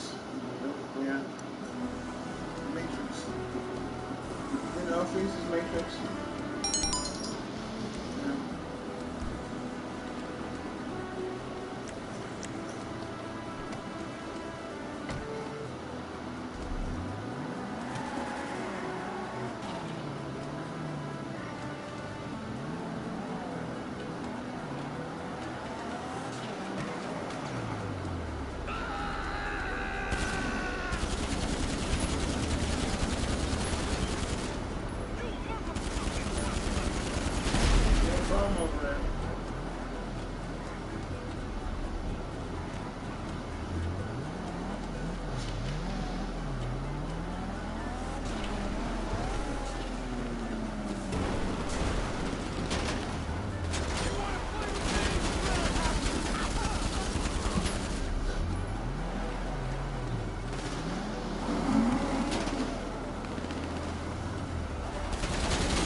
You're supposed to take a walk at night. Huh? That's why you're supposed to take a walk at night.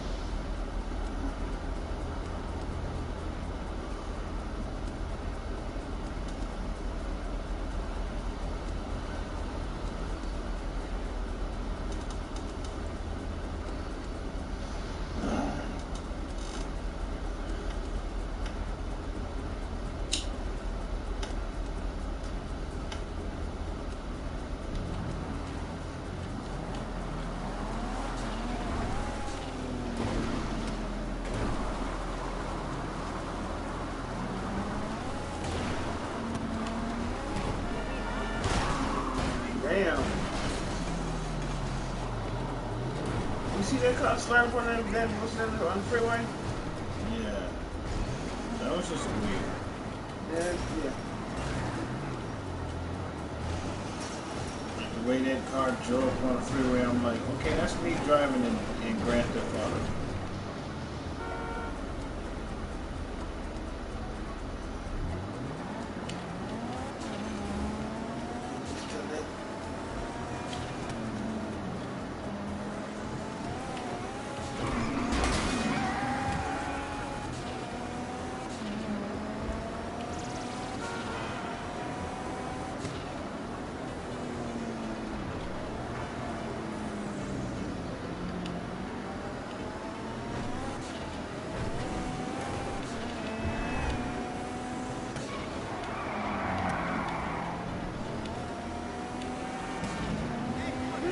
Curiosity. Huh? Where am I going? No, where you going? You see the yellow line in the box? Yeah. Yeah. You see where at the bottom of the screen it's in yellow and white writing? I see the yellow. Yeah, I see where you're going. The yellow spot, whatever it is. Which should be LAX. It's not here.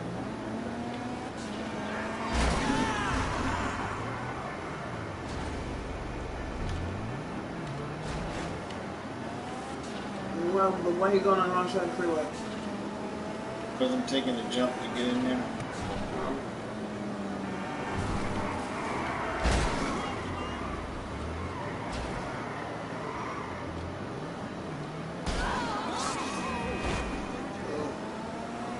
That's where the fence is? Yep. Let them know for it.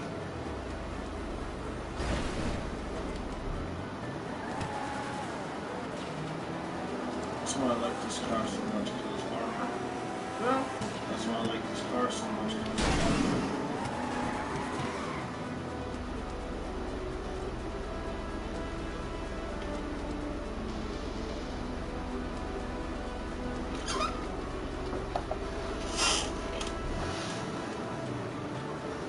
I know she either sleep in the sink, in the bed, down the toilet, or in the shit, or in the shower.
ate most of it, all of it.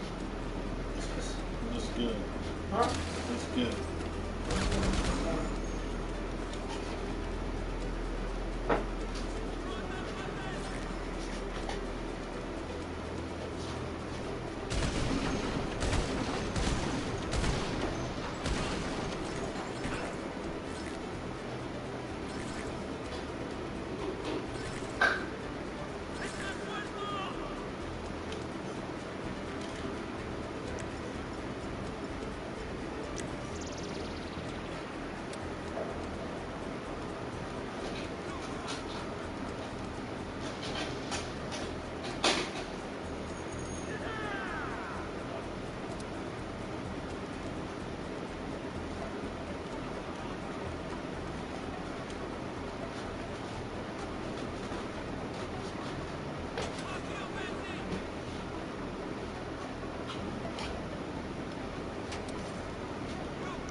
And so the main message that the culture teaches, which is why if you look at the videos, it's all about violence and destruction and what you have to do in the presence of a catastrophe.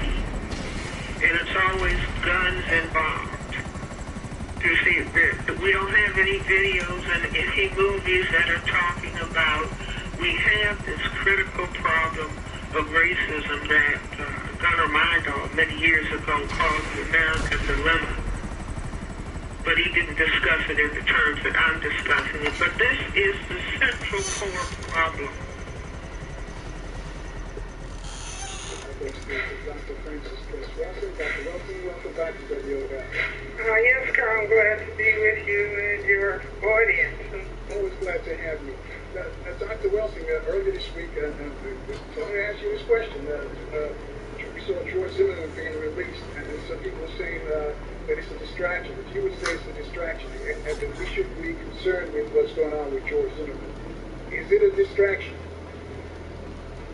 Well, in other words, I think it is an important observation on what is happening with George Zimmerman and how, it becomes important when he is bringing harm to a white female, but it wasn't as important as far as the legal apparatus is concerned when it came to his actually killing Trayvon Martin. And I say that fits in perfectly when one has an understanding of racism, white supremacy as a total system structure. I've said many, many, many times, and all of the time, that it is the understanding that we are in a total system structure of racism, white supremacy that has a very specific and important ultimate goal objective. You see, we want to pretend that racism is what we want it to be, as opposed to racism, white supremacy being what it actually is in what on deep observation and analysis we can understand that it is. It's like we would prefer to believe, as Rodney King said, can't we all just get along? Now that is a nice goal, but it is not a goal that is going to come out in the presence of a powerful system of racism and white supremacy. So you have to deal with things as they are and transform the reality into a new reality if that is the goal objective. But you can't transform reality by ignoring what it is and pretending that it is something else or pretending that it doesn't exist. And, Neely Fuller has said, if you do not understand white supremacy racism, what it is and how it works, everything else that you think you understand will only confuse you. So this is, I looked at the recent hearing of George Zimmerman and put it in that context. Everything has to be put in the context of racism, white supremacy. I'm still remembering the caller that you told me about who said, why does Dr. Welsing have to talk about racism all the time? Because racism is reality. See, we keep complaining as black people of all the painful things that happen to us. Somebody on the previous show, I think on Al Sharpton's show, some gentleman from Canada, saying that it's racism, what he experiences as a black man, is causing him to hate being black. You see, my answer to him would be, if you understand racism, white supremacy, what it is and how it works, and you think that this is unjust and should not exist, then you use your life energy to help transform it. Not start hating yourself as the answer to something that is painful to you. And I bet there's a lot of African Americans who fit into that category. They hate being black, but somehow they don't, how can I say, they don't talk about it like that. They just do certain things. See, they want to ignore it, and they want to believe fantasy. And so then when reality hits them, then they are thrown totally off base. As opposed to, again, understanding it for exactly what it is. Racism is a behavioral system, structure, that people who classify themselves as white, when they discovered in the 15th century following their circumnavigations of the planet and finding out everybody on the planet were colored people other than themselves in Europe. That was the base of where white people were. But everybody else on the planet was colored. And they found out that they were a very tiny minority on the planet. The vast majority of people on the planet were humans, H-U-E, in human beings. And then they found out that they were the people of color were genetically dominant. And if the planet of people just mixed together and there wasn't a consideration about color, everybody would have been colored, including the albino mutations to white. If they mixed with black, they would be the product of the people of color. Well, at some point, 500 years ago or so, people who classified themselves as white realized what the situation was, even though they didn't have genetics institutions. I mean, they knew practical genetics. When you mix this with this, it's just like an artist mixing certain pigments together. When you take white and mix it with blue, you're going to get a different color. You're not going to get white again. Anyway, that when they realized that they could be caused to disappear, which is what President Obama represents. He's the icon, if you will, the present-day icon sitting in the White House of white genetic annihilation. And he is catching absolute holy hell every day. pulling him down, demeaning him. You see, I'm sure he feels that he's hated when he puts his head down on the pillow every day, if he pays attention to what's going on in the news. No, can't knock those. That represents white genetic annihilation. Now, people do not, you know, I think that, you know, ways like children, black people pretend they prefer fantasy, like children prefer to believe in Santa Claus, that a white man comes down the chimney bringing gifts. And black people want to believe that white people are going to love them. That is what the whole religious instruction of black people for the last 500 years. That if they act right, then some white God figure is going to love them. You see, all of that was done very deliberately by people who classify themselves as white. You oppress and dominate people of color, and then you give them an image of God as the same image of the oppressor. Well, you know, out of that, just like there was a musical, Arms Too Short to Box with God. I mean, black people, you cannot overthrow the white God.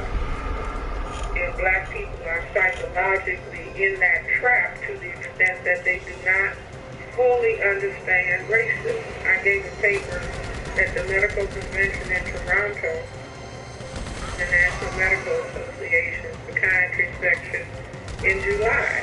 And my paper was the #1 mental illness in this country, in the world, is the denial of racism. Because racism is the reality. People who classify themselves as white deny racism. They use the word, but they don't want it spelled out for what it is, because it is the sum total of their behavior on the planet for their genetic survival. So they don't want it talked about. They are in power, so they can control whether or not it is discussed. People who discuss it become the pariahs, and people who say that they will not discuss it, well, they can have a job, they can, you know, have income, they can have a position, they can be on television, they can teach in a university. As long as you use the word racism, but you don't analyze it, meaning take the responsibility back to the people who classify themselves as white. Hang on a sec, doctor. We got to take a break for trouble with the weather. When you come back and explain to us, is that what's called white privilege? 800-450-7876. Somebody call, speak to Dr. Francis Russell. We know what it's in the ISIS statement. And also friendly press theory of color confrontation. Take your phone call, so we're in about 2 minutes. Of course, you can always reach us on Facebook and Twitter. You can follow us and like us as well. Twitter and CarlNelsonShow.com. My guest is Dr. Francis Russell. Before the break, is this what's known as white privilege? Move them out the way. Most other players just like run into shit. You know, they're affording to them. Well, Carl, I say that the phrase white privilege is a game that people who classify themselves as white play. The terminology is white supremacy. See, white privilege, if you say, look at the two phrases, white privilege, white supremacy. Privilege is a less odious concept than white supremacy, the determination to be superior over other people or to oppress other people. You see, if white supremacy has been the historic practice, why play games with using terms like whiteness or white privilege? These are terms that people who classify themselves as white have come up with to get away from the language use of a Neely Fuller who says system of racism, white supremacy, or Francis Welsing who uses the same terminology. You see, there's a Chinese proverb that says the beginning of wisdom is to use the correct words. See, it's like playing the same game. Well, instead of saying the word N-I-G-G-E-R, let's say N-word, as though the reason for the so-called N-word is the system of racism, white supremacy. It is a designation of the people who have to be demeaned and degraded for white genetic survival. You see, so people pretend, oh, well, that word is gone. It doesn't have any meaning. Oh, yes, it does. It's just like the swastika and the Confederate flag. All of those symbols have meaning of white supremacy. So we have to really ask ourselves, and the Attorney General stated it clearly in a question, are we a nation of cowards, being unable to talk about racism? He didn't say being unable to talk about white privilege or whiteness. He said being unable to talk about racism.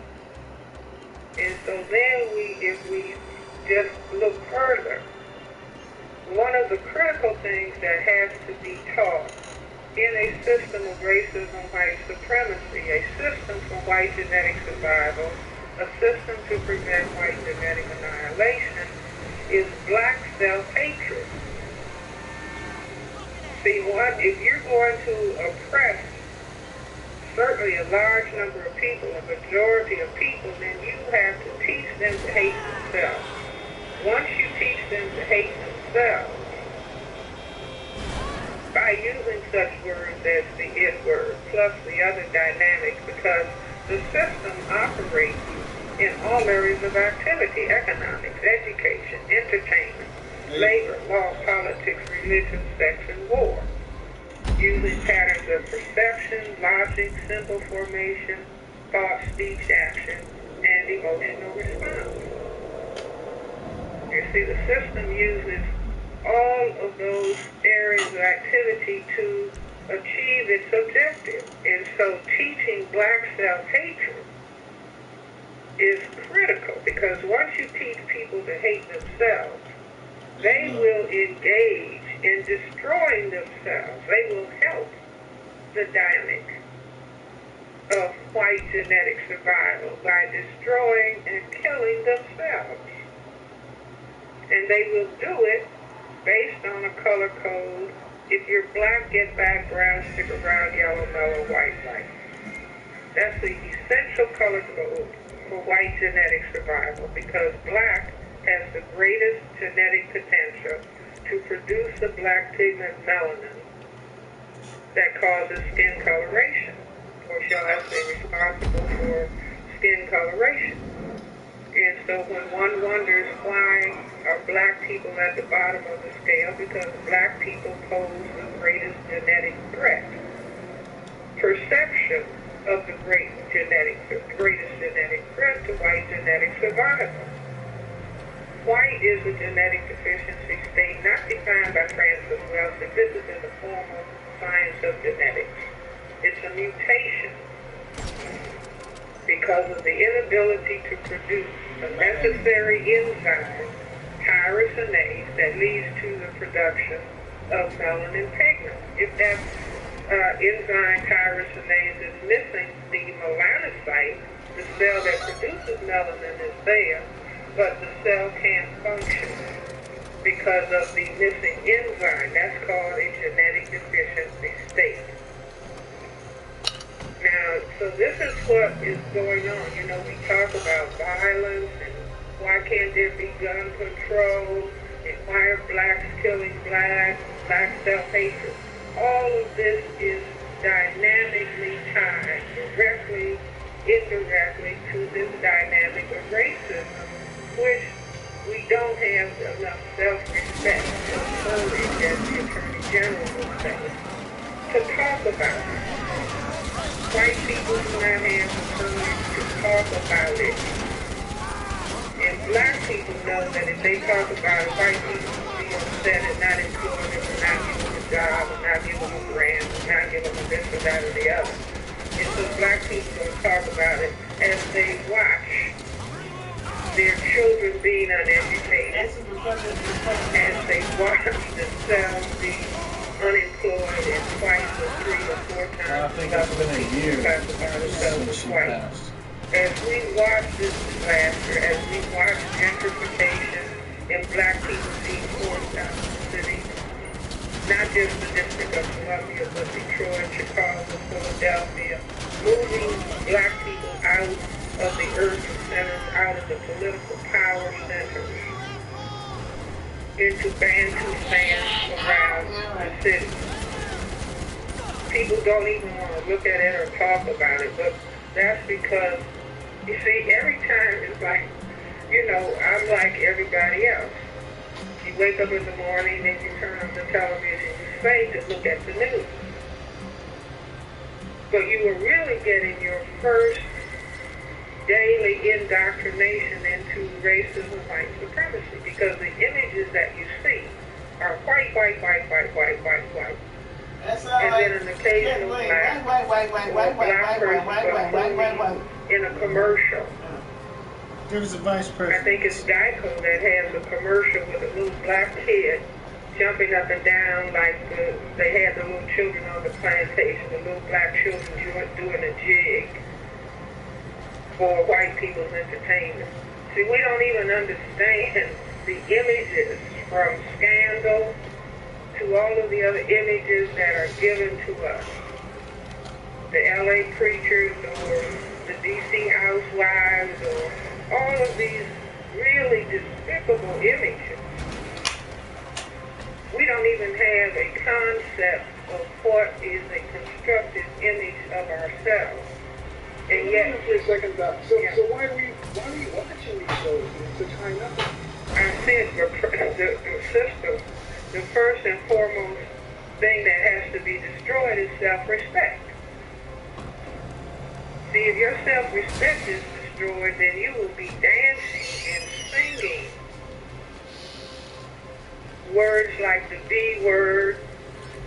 We ought to be able to say it because the B word, the N word, gangsters, thugs, dogs. This is what black people have been trained in the last decade or two to call themselves.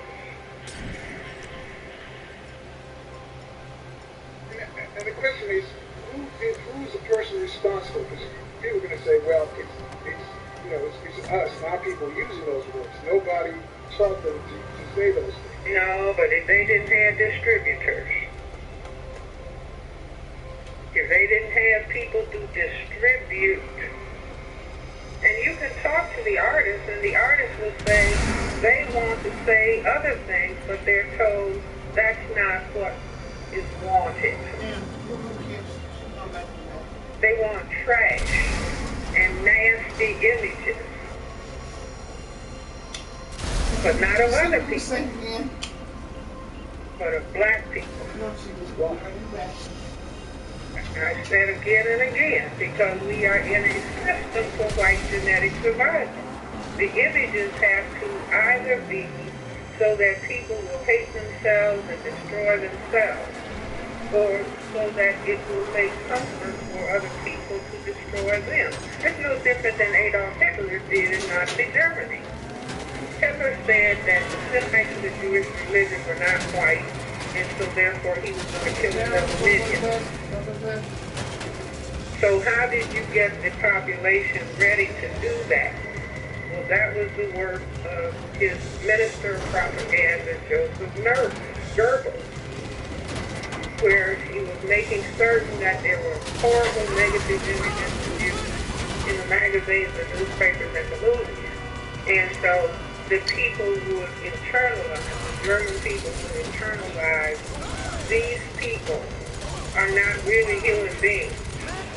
Hold that thought right there, Doctor. We're going to take a break and we're going to come back. I want you to tell us what happened to Jews is that's what's going to happen to us if we can't put a question on the other side. Folks, you too can join the conversation with Dr. Francis Chris Wilson. We'll send it at 800-450-7876. Facebook and Twitter at show.com. Ticket calls in about 2.5 minutes. Stay with us, folks. And join us on Facebook and Twitter comments and social comments. Give us a prayer. Don't forget to put 800-450-7876. Keep us on countries. Dr. Francis West Wilson. For the great Dr. Wilson, you have drawn comparisons to what happened to the Jews and with Hitler. It certainly was happening to us. Do you see that? The image of the same as well? Well, you see the logical extension of the fear of being able to be genetically annihilated is to cause the genetic annihilation of the people that you are afraid of. And that's genocide.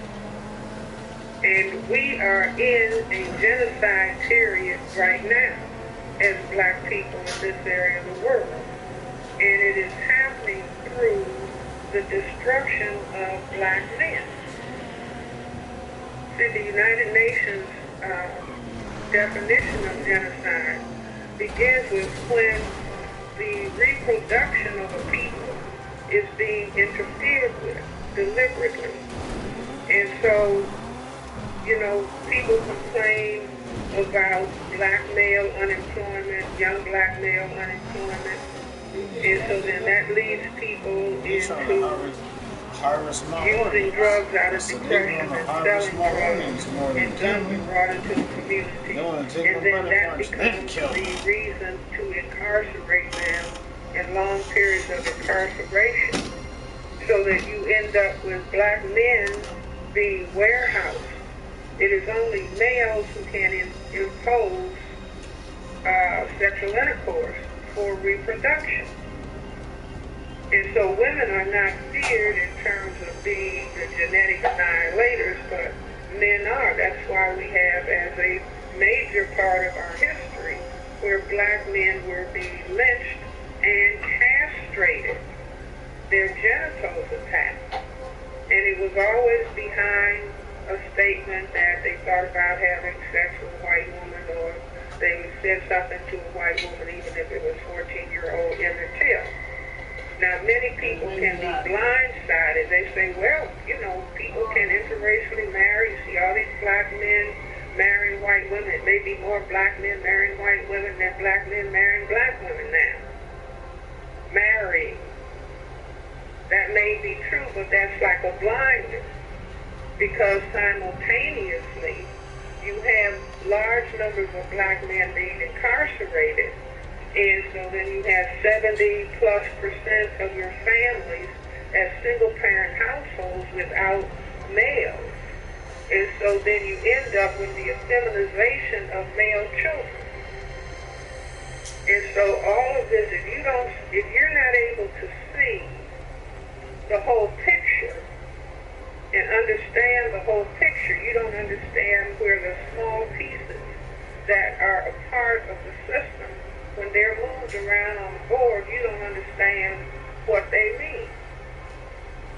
And so people will look at Scandal and think, oh, they might think, oh, this is entertainment. This is a black lady who's in the White House.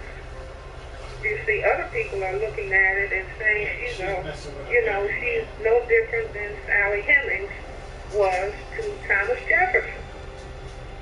What's new about a black woman being taken sexual advantage of? I say taken sexual advantage of because she's not the equal. People who are in unequal power positions, you see, one can call that just a glorified form of rape. She calls it a job. And we don't see it, but it's how is it being translated in the minds of people who classify themselves as white in a system structure of racism, white supremacy. You see, but going back to Hitler, it's like if you can manipulate and control the image, so you make people look. In Germany, there was a German word phrase, Tiermensch, meaning animal people. That's what they call the Semites of the Jewish religion. Hitler said, I'm not concerned about their religion. I'm killing them because they're not white. Now, they may classify themselves as white here. That was not the case in Germany. Hitler said they were not white, and they, along with the other people who were classified as non-white, were going to be killed. And so they manipulated and made sure that there were negative images. And that's why Semites of the Jewish religion, you cannot do negative images of them. They have an anti-defamation league. They control their image. They control the words that are used about them. But they had to maybe go through losing a third of their world population to reach that point of understanding. We don't have any understanding of what we are dealing with. And it's very important. I say what really needs to be elevated is not only understanding of what is going on, but to understand that there has been a complete shattering of black self-respect. Shattering to the extent some young person was telling me about, rap and some of the rap songs that are saying to black men, marry anybody other than a black woman. Now, they may think that's cute. It's like Russell Simmons thinking it was funny to do some kind of video film of the image of Harriet Tubman enjoying having sex with a slave master. That's funny. He made it spoof. You see, or people singing about, demeaning black skin color. And that's something that people sing and dance to. If I didn't force myself to be optimistic, I could become a pessimist. But I'm not going to become a pessimist.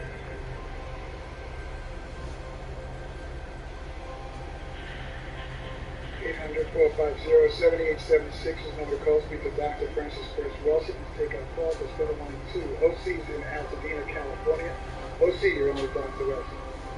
Good afternoon, Dr. Wilson and call. Good afternoon.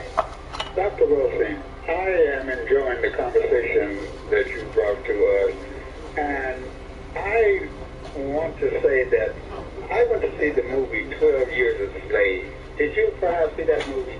No, I haven't seen that. Oh, wow. Then, I know about it, but I haven't seen it. Okay. What you're talking about when you mention about how white supremacy views black people and sex, and there was one scene, the initial scene in this movie, it stood out in my mind above all other scenes in the movie, and I read the book trying to find the basis for that scene in the book, but there was nothing there.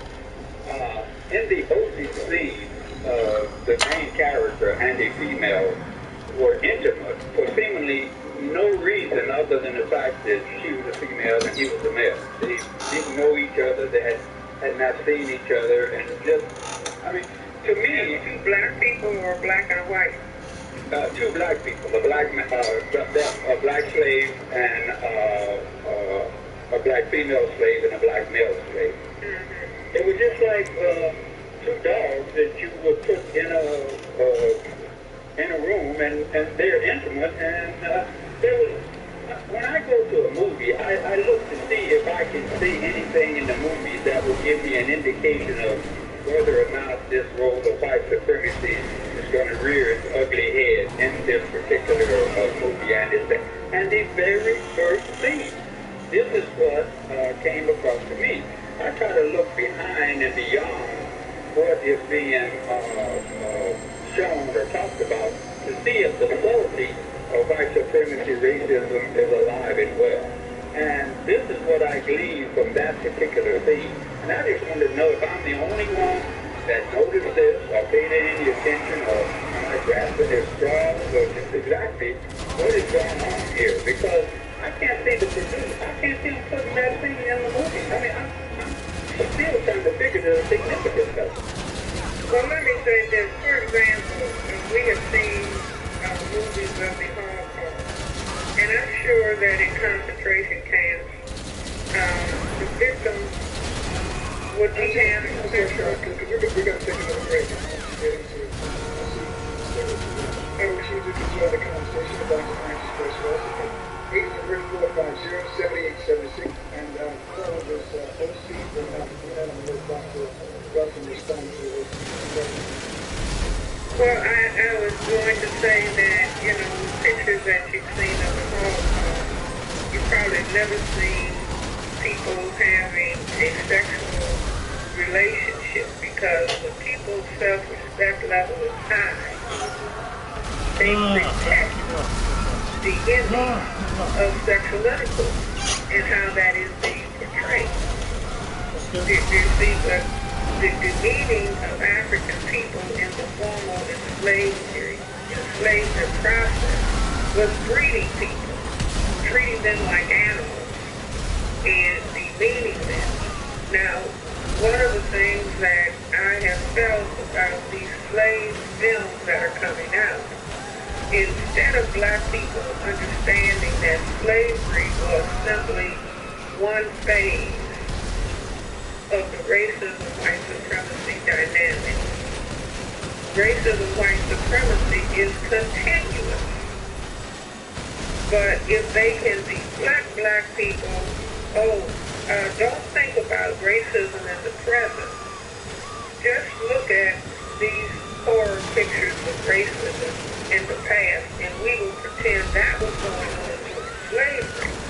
But we don't have anything similar going on, or you see anything that would be the same going on today. But in reality, we have black men and women having sexual relations and not being able to take care of their children, and the children being given up to foster care and passed from one house to another house, which is no different than doing formal slavery.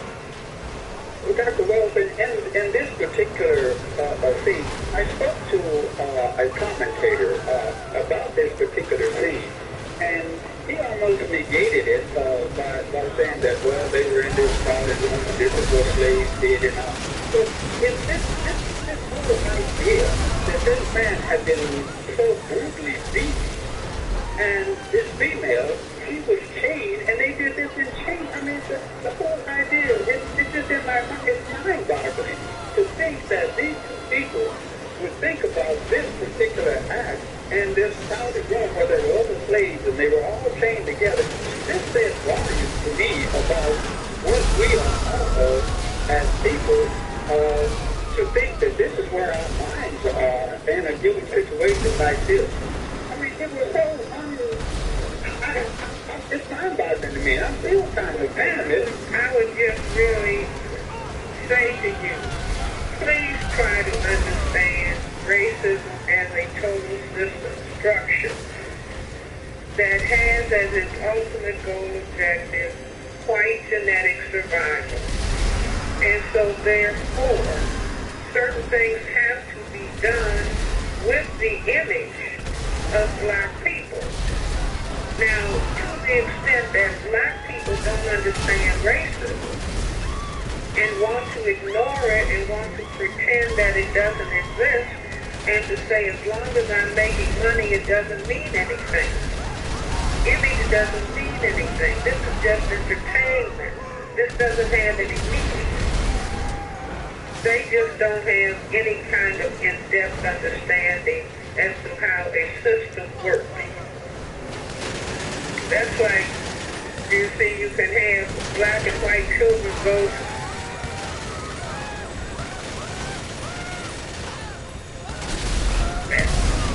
that causes black people to be injurious to one another and to not look deeply at understanding what actually is taking place in the total system. And I'm not talking about spending one iota of time or energy hating white people. That's not the answer. I'm not anti-white, I'm pro-black. Well, it's like, fine, you can be pro-black, but it's like just being pro-black and not understanding What the game is, the intricacies of the system and how it works. See, a person can be pro-football and not understand the nuances of the game. So they're just standing on the side being pro-football. Where there are people who make it a science to understand the game and how it's played.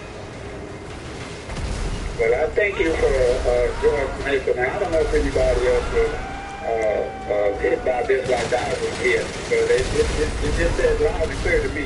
White supremacy rears its ugly head. And I thank you for taking my call, and I appreciate talking to you, Dr. Wilson. Thank you for your call. Thanks, LC. Let's go to line 3. Robert in Kansas City. Robert, you know Dr. Francis Christopher. Robert. Let's go to line 4 then. William in D.C. Hi, I'm just listening to the conversation, and you know, when you talked about the statement that Eric Holder made about this is a nation of cowards, that's what prompted me to call. You know, I'm a taxi driver in the District of Columbia, and I'm an African-American male, and 85 to 90% of my passengers are white. And the statement that Eric Holder made, coupled with the shoulin4every's, has prompted me to engage my white passengers in dialogue about racism. And, you know, I told a lady yesterday, because they are more open to discuss it than I thought they would be. It's normally the white male who views me that is really not open for discussion. But the white female, a lot of times, she can really identify with it. She gave us out the same white male. She was such a thing of herself. So I'm telling the white lady in my trailer that if I was an armed robber and what I did for a living was rob people, and I was in my leisure and I was not robbing somebody, but I had my gun and shot her by accident, or somebody brought to my attention, hey man, you got a gun hanging out, I would kind of shush them and I wouldn't want to discuss the fact that I have a gun.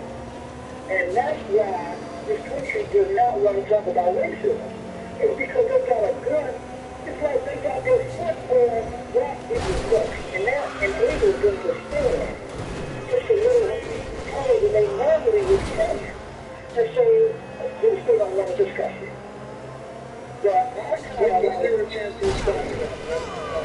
So I understand what the gentleman is saying. It's like you know, people who classify themselves as white male and female are responsible for racism, white supremacy. You see, one can always raise the question, are you white? And this person says yes, and you say, well, what's the importance of being white? You see, now, if they answer, well, they might say, if they're honest, there's power and privilege that goes with being white. And so I hang on to, I don't call myself a Euro-American. I say I'm white. Because that's what the system is about.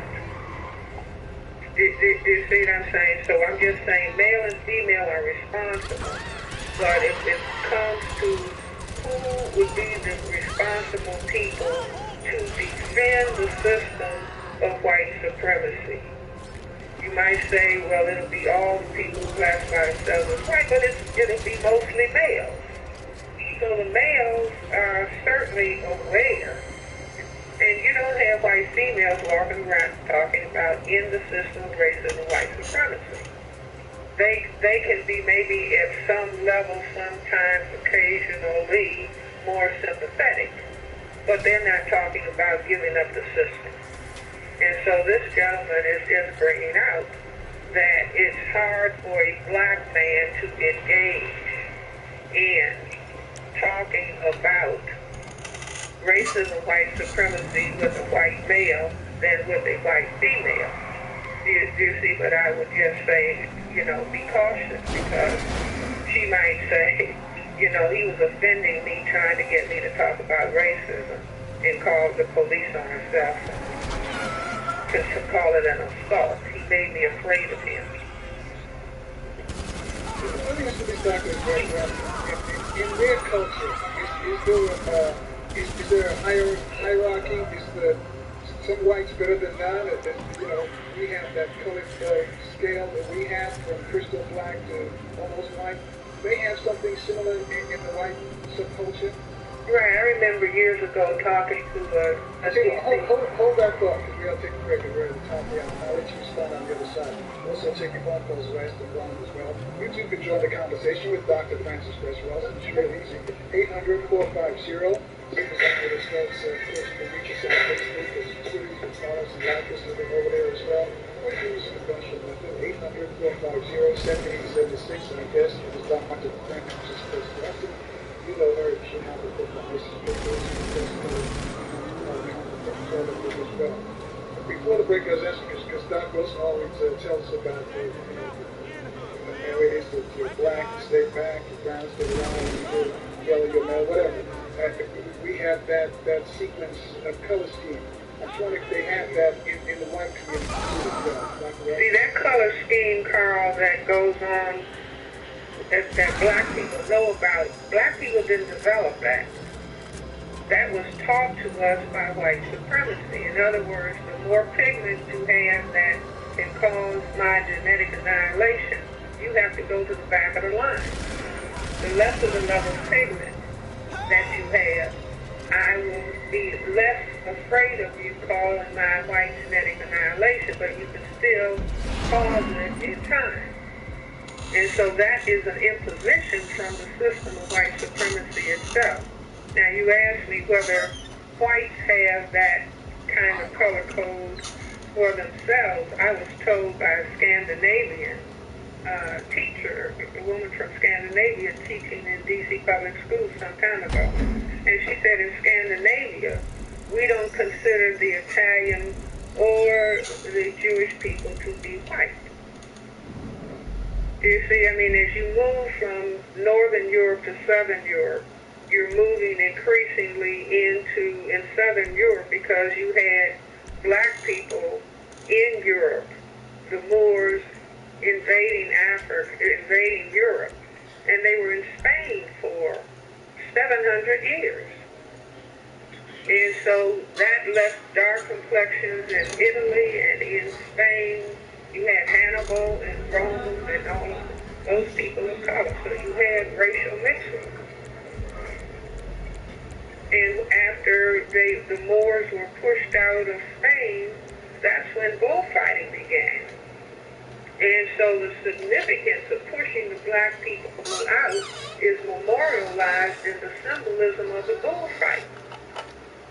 You see, and so then you have people dressed in white running from these black bulls through the street, and then they go into the bull ring, and the man in his suit of lights, the matador, ends up stabbing and killing the black bull, which is the same symbolism as killing and lynching and castrating a black man. You see, because the Moors had invaded Spain, and when they left, everybody was darker. So that's why you have the lightest white people are in Northern Europe and coming down, you see, through France and Spain and Portugal. You have darker people. Well, that is the genetic material from the black people on the southern side of the Mediterranean. 800-450-7876. Speaking to Dr. Wilson. Try line 2. West is in Atlanta, Georgia. West, you're on with Dr. Francis West. Hey, good evening, Dr. Francis. It's an honor and a pleasure to speak to you. Ms. Francis, are you aware that they're doing some more diabolical mind control on people with this electronic low frequency, i.e., my brother Aaron Alexis that shot up the Navy and my sister Marion Carey, they was on the electronic low frequency waves because Dr. Bear, he know about that car, I know about too, and I can see you some information on it. This stuff diabolical. Well, I personally, I mean, I've heard people discuss that, but I'm not any expert on that. But in other words, if somebody would say, to what extent would people who classify themselves as white go, based on their history, to maintain white supremacy, translate, to ensure white genetic survival, and to prevent white genetic annihilation? I would have to say any means necessary. Any means necessary. But I do see, I think this, and this is why I emphasize the factor of black self-respect. Because people who classify themselves as white are a tiny minority on the entire planet. They're fewer than 1/10 of the people. And so a person could say, well, how is it that 1/10 of the people can control the 9/10? And I simply say it could be, as people who classify themselves as white through history have said, that they are genetically superior in terms of intelligence. So that's a possibility. I don't believe that is correct.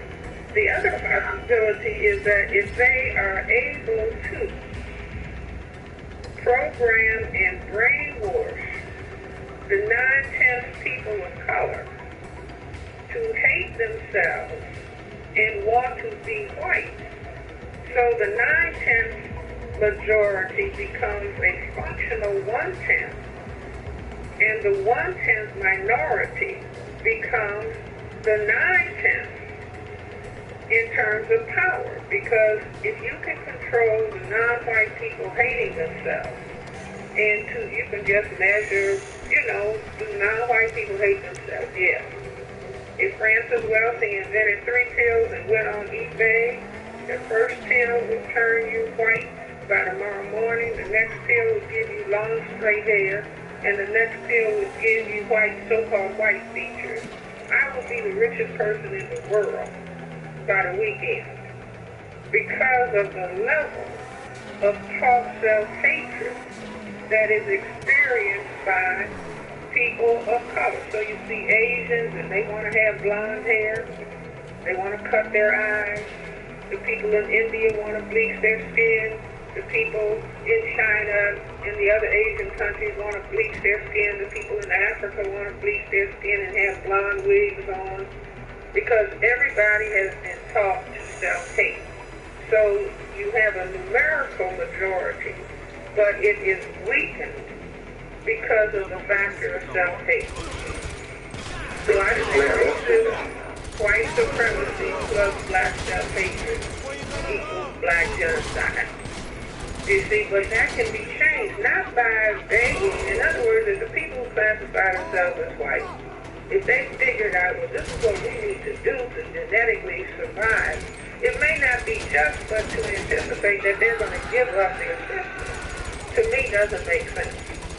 But what can take place is the people who are complaining about the injustice of racism, white supremacy.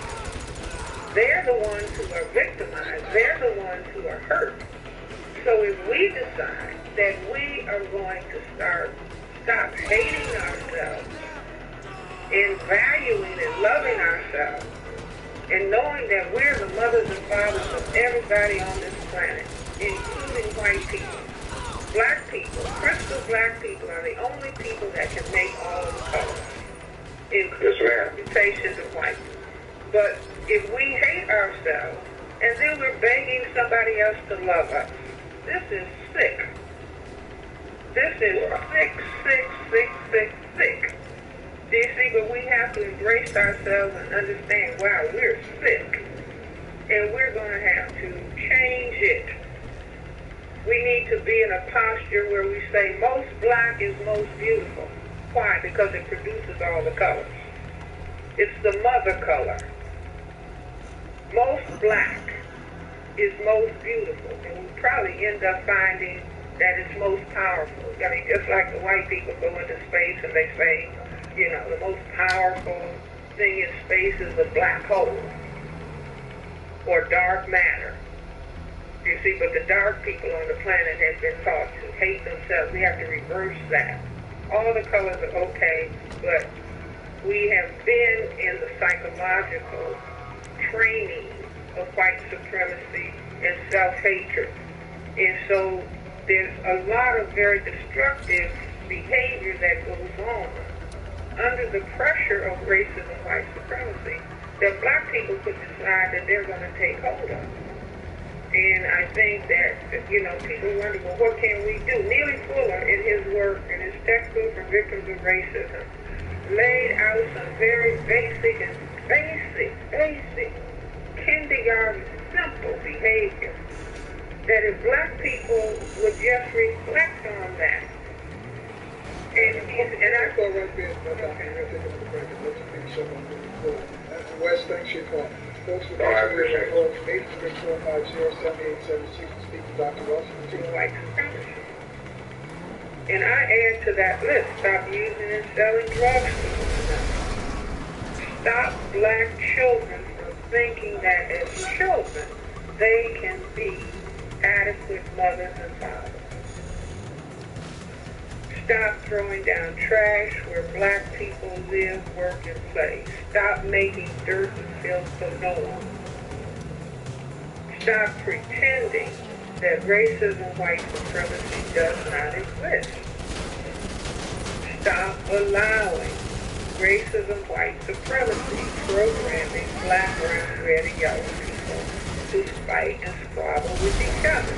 Now see, these are behaviors, all these behaviors are things that the individual person has the power to control. They can exercise that power, and I believe that self-respect is going to be, self-respect is more powerful than a nuclear weapon. And if black people decide that this is what we're going to be about, our agenda. See, I'm not talking about these things, talk about hating white people, that's cheap. But to replace a system of injustice, which is racism and white supremacy, to replace it with a system of justice. And justice means no one is mistreated. No one is allowed to be mistreated. And those who need the most help get the most help. But that cannot happen in a system of racism and white supremacy because that necessitates violence, it necessitates killing, it necessitates poverty. So when you look around the world and you see all these people with skin pigmentation living in mud and dirt and uneducated, no health care, then white can feel superior. Even though white goes around and some movie star will grab a group of little black children and put some food in their mouths. That's not solving the problem of white supremacy. That necessitates looking at inferiorized people of color. Looking at the Haitians, looking at the Africans. So no, we want to talk about racism and white supremacy and have clarity of understanding what it is that we are dealing with, and to have the courage to look at it and the self-respect to do behavior modification.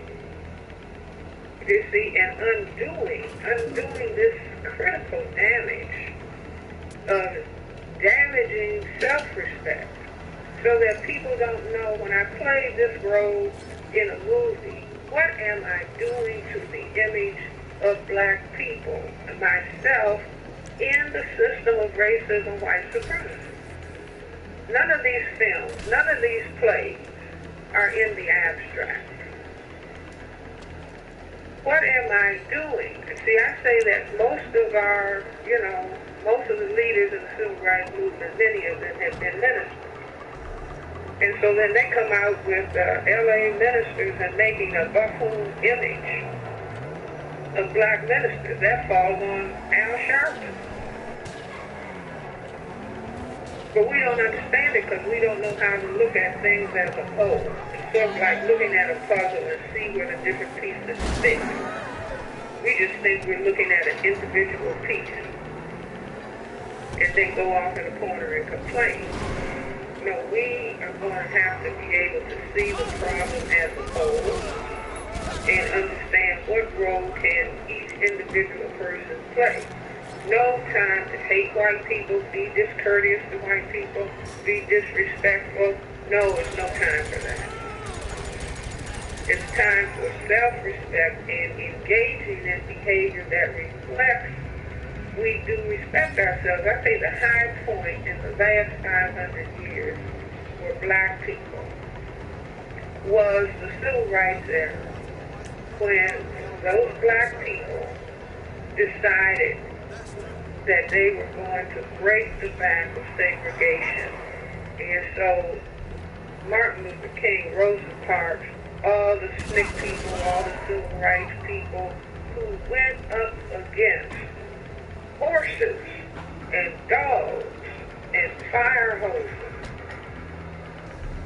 and broke the back of segregation at that period. And out of that, giving their lives, putting their bodies on the line. And if you look at the way the people were dressed, there were no men in that movement who had their pants hanging down. They were in suits, they were in shirts, they were in ties, they were in hats. They were walking in black dignity and black self-respect and black pride, just like the women were. Right. And they broke the back of that phase of white supremacy. And I say the powers that be said, wait a minute, this is dangerous. Look at what these people have done. No other group in America had done that. And out of that, people came talking about black is beautiful, black pride, black dignity, black self-respect, black power. And the system of white supremacy said to itself, we can't have this. We have to turn this around. How will we do it? And so they thought and they thought and they said, oh, what we'll do is tell them they can be movie stars.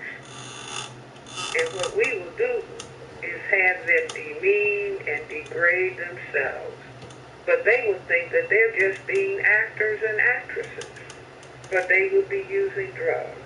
And they will be cursing and demeaning each other. The men will be demeaning the women and kicking them and beating them. And the women will be acting trashy. But we will tell them that they're movie stars, and we will pay them thousands of dollars and millions of dollars, and we will praise them and give them Oscars and tell them, oh, they are so wonderful, but they will have degraded themselves. And through the movies, mass educated their population to demean and degrade itself.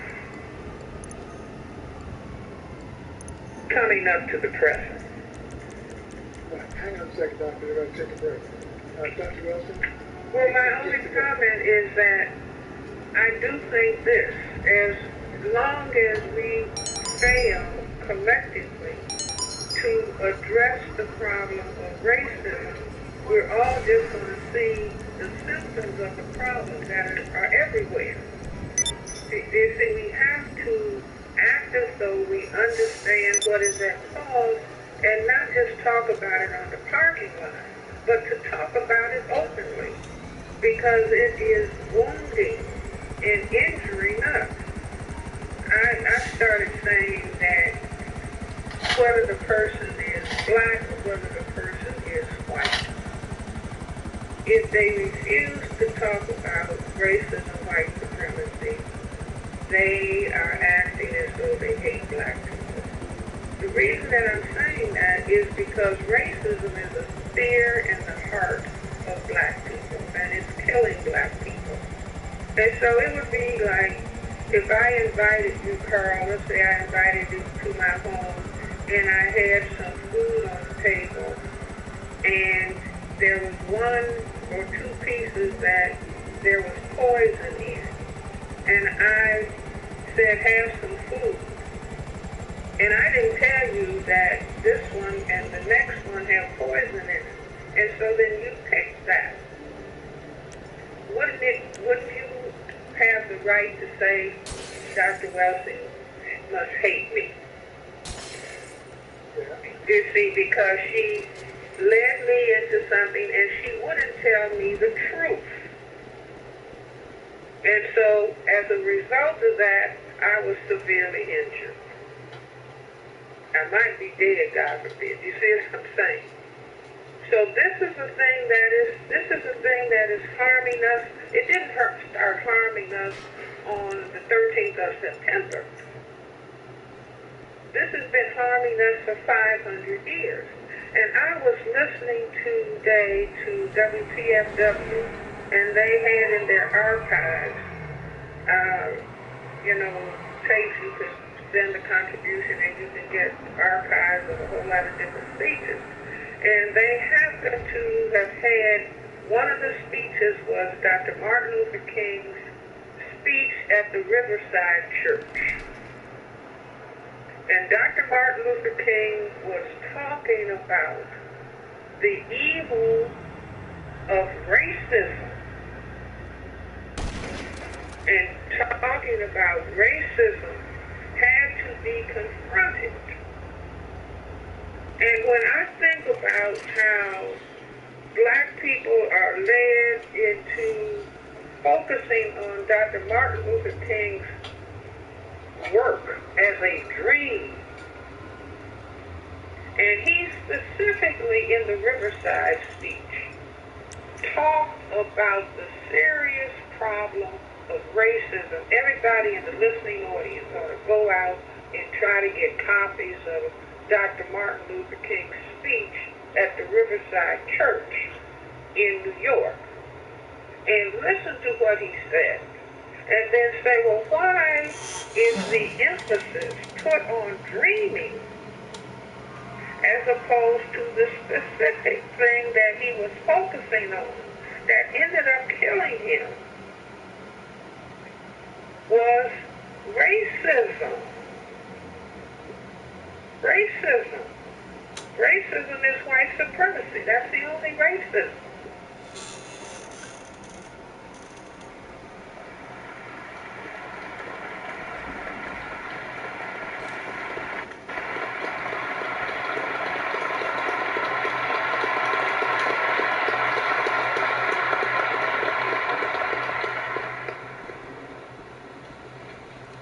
Mr. Chairman,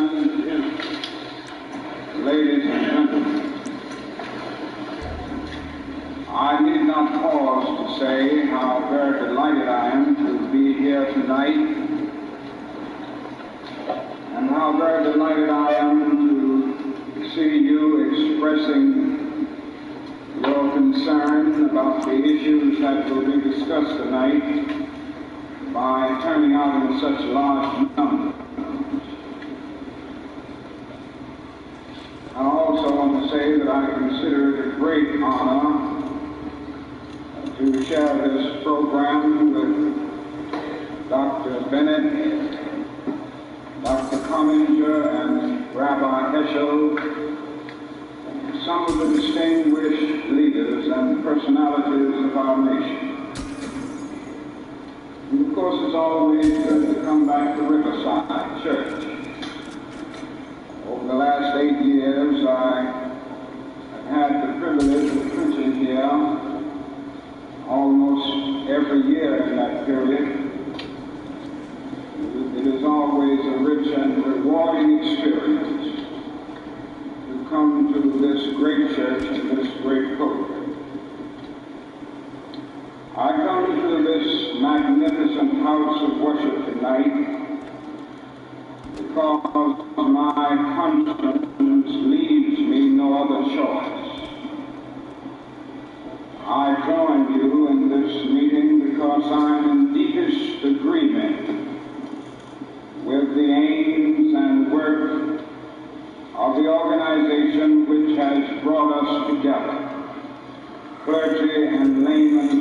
and about Vietnam. The recent statements of your executive committee are the sentiments of my own heart. I found myself in full accord when I read its opening lines. A time comes when silence is betrayal. That time has come for us in relation to Vietnam. The truth of these words is beyond doubt, but the mission to which they call us is the most difficult one. Even when pressed by the demands of inner truth, men do not easily assume the task of opposing their government's policy, especially in time of war. Nor does the human spirit move without great difficulty against all the apathy of conformist thought within one's own bosom and in the surrounding world. Moreover, when the issues at hand seem as perplexing as they often do, in the case of this dreadful conflict, we are always on the verge of being mesmerized by uncertainty. But we must move on. Some of us who have already begun to break the silence of the night have found that to call them to speak is often a vocation of agony. But we must speak. We must speak with all the humility that is appropriate to our limited vision. But we must speak. And we must rejoice as well, for surely this is the first time in our nation's history that a significant number of its religious leaders have chosen to move beyond the prophesying of smooth patriotism to the high grounds of a firm dissent based upon the mandates of conscience and the reading of history. Perhaps a new spirit is rising among us. If it is, let us trace its movements and pray that our own inner being may be sensitive to its guidance. For we are deeply in need of a new way beyond the darkness that seems so close around. Over the past 2 years, as I have moved to break the betrayal of my own silences and to speak from the burnings of my own heart, as I have called for radical departures from the destruction of Vietnam, many persons have questioned me about the wisdom of my path. At the heart of their concerns is where it has often loomed large and loud. Why are you speaking about the war, Dr. King? Why are you joining the voices of dissent?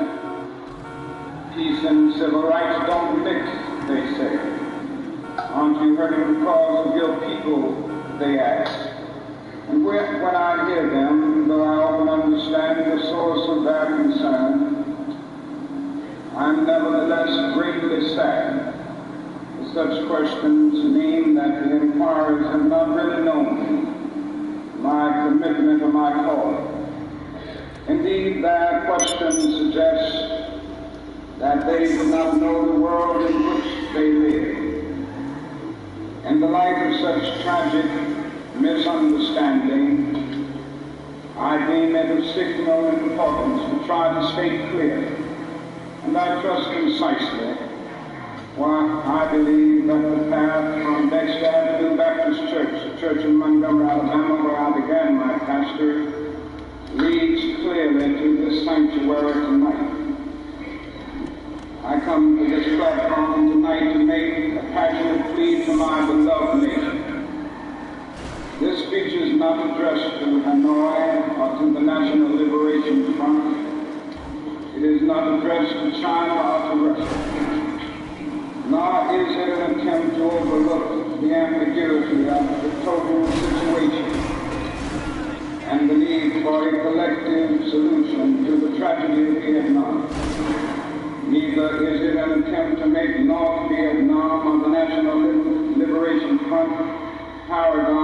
virtue, not to overlook the role they must play in the successful resolution of the problem. While they both may have justifiable reasons to be suspicious of the good faith of the United States, life and history give eloquent testimony to the fact conflicts are never resolved without trustful give and take on both sides. Tonight, however, I wish not to speak with Hanoi and the National Liberation Front, but rather to my fellow Americans. Since I am a preacher by calling, I suppose it is not surprising that I have 7 major reasons for bringing Vietnam into the field of my mortal vision. That is, at the outset, a very obvious and almost facile connection between the war in Vietnam and the struggle I and others have been waging in America. A few years ago, there was a shining moment in that struggle. It seemed as if there was a real promise of hope for the poor, both black and white, through the poverty program. There were experiments, hopes, new beginnings. Then came the build-up in Vietnam. I watched this program broken and eviscerated, as if it was some idle political play.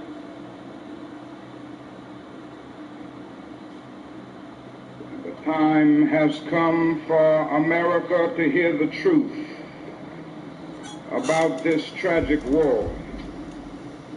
I've chosen to preach about the war in Vietnam today because I agree with Dante that the hottest places in hell are reserved for those who, in a period of moral crisis, maintain their neutrality. There comes a time when silence is betrayal. The truth of these words is beyond doubt, but the mission to which they call us is the most difficult one. Even when pressed by the demands of inner truth, men do not easily assume the task of opposing their government's policy, especially in time of war. Nor does the human spirit move without great difficulty against all the apathy of conformist thought within one's own bosom.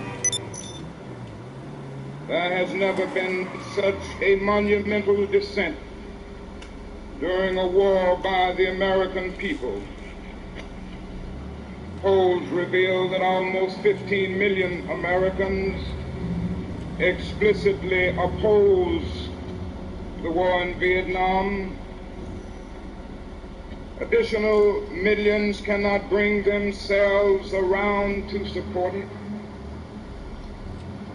This reveals that millions have chosen to move beyond the prophesying of smooth patriotism to the high grounds of firm dissent based upon the mandates of conscience and the reading of history. Now, of course, one of the difficulties in speaking out today grows out of the fact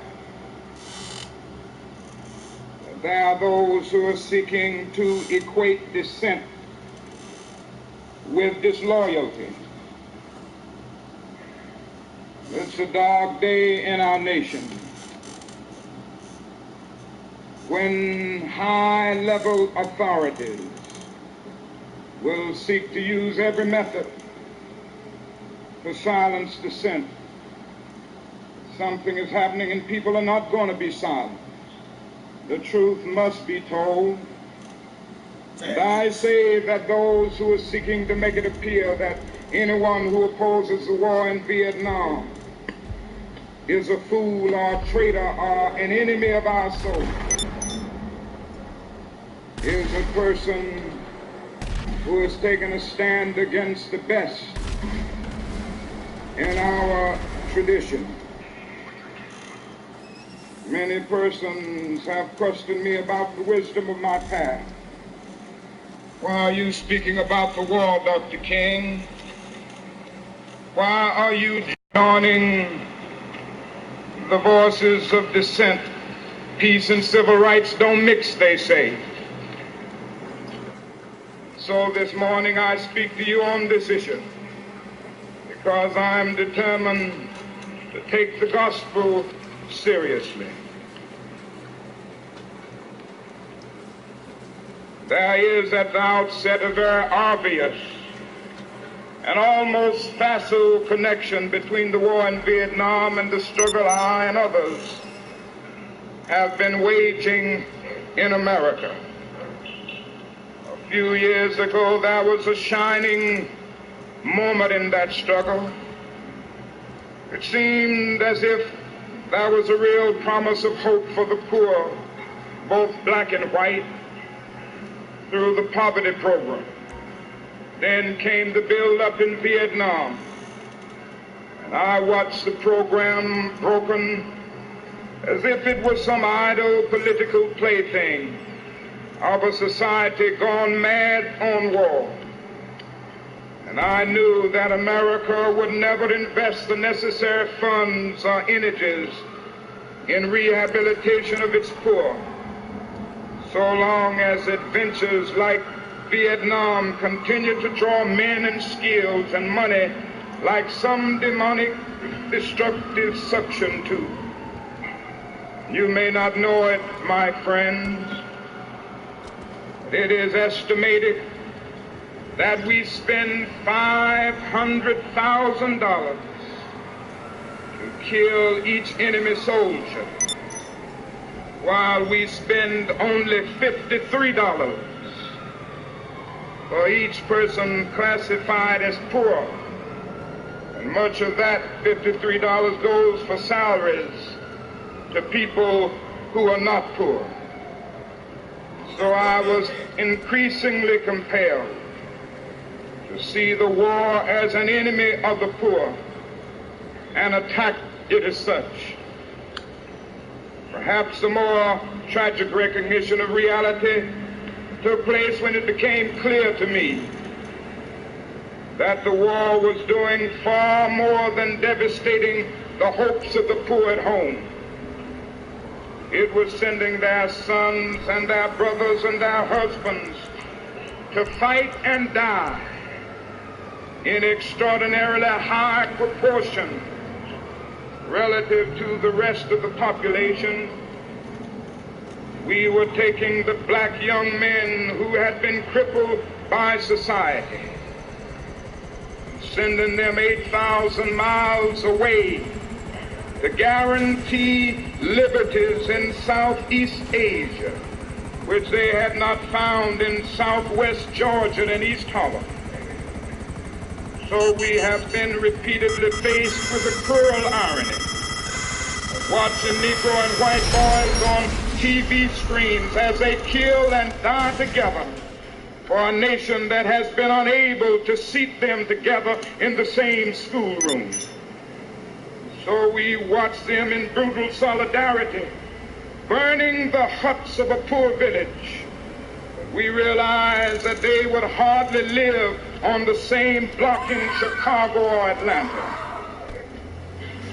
As I have walked among the desperate, rejected, and angry young men, I have told them that Molotov cocktails and rifles would not solve their problem.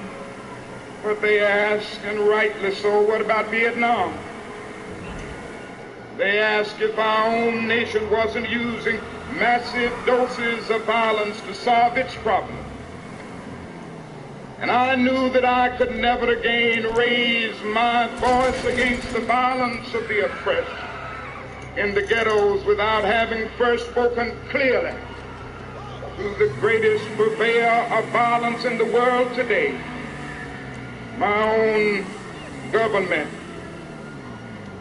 America and most of its newspapers applauded me in Montgomery. I stood before thousands of Negroes getting ready to riot when my home was bombed. He said, we can't do it this way. They applauded us in the sit-in movement. We non-violently decided to sit in at lunch counters. They applauded us on the freedom rides when we accepted blows without retaliation. Oh, the press was so noble in its applause, and so noble in its praise when I was saying, be non-violent toward Bull Connor. There's something strangely inconsistent about a nation and a press that will praise you when you say be non-violent toward Jim Clark, but will curse and damn you when you say be non-violent toward little brown Vietnamese children. There's something wrong with that press.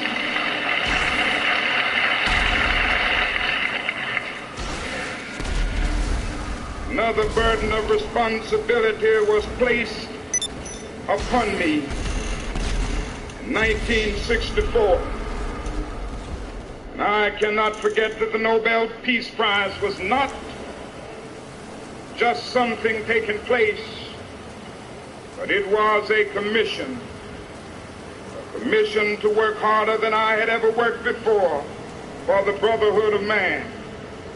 This is a calling that takes me beyond national allegiances, but even if it were not present, I would yet have to live with the meaning of my commitment to the ministry of Jesus Christ.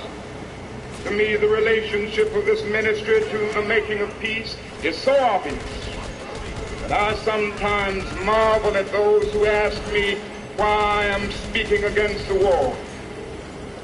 Could it be that they do not know that the good news was meant for all men, for communists and capitalists, for their children and ours, for black and white, for revolutionary and conservative? Have they forgotten that my ministry is in obedience to the one who loved his enemies so fully that he died for them?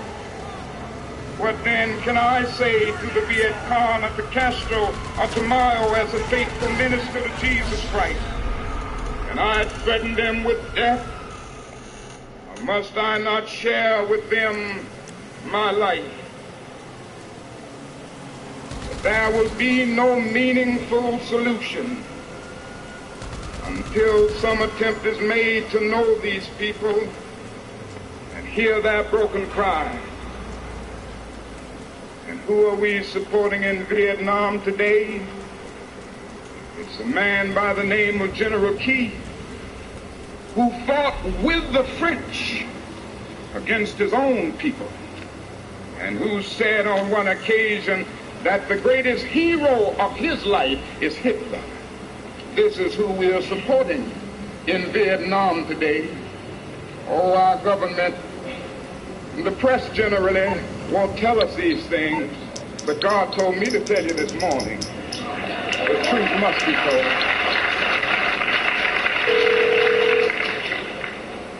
All the while the people read our leaflets and received regular promises of peace and democracy and land reform. Now they languish under our bombs and consider us, not their fellow Vietnamese, the real enemy. They see the children degraded by our soldiers as they beg for food. We have destroyed their two most cherished institutions, the family and the village. We have destroyed their land and their crops. This is the role our nation has taken, the role of those who make peaceful revolutions impossible by refusing to give up the privileges and the pleasures that comes from the immense profits of overseas investments. I'm convinced that if we are to get on the right side of the world revolution, we as a nation must undergo a radical revolution of values. We must rapidly begin to shift from a thing-oriented society to a person-oriented society, when machines and computers' profit motives and property rights are considered more important than people. The giant triplets of racism, militarism, and economic exploitation are incapable of being conquered. A true revolution of values will soon cause us to question the fairness and justice of many of our present policies. True compassion is more than flinging a coin to a beggar.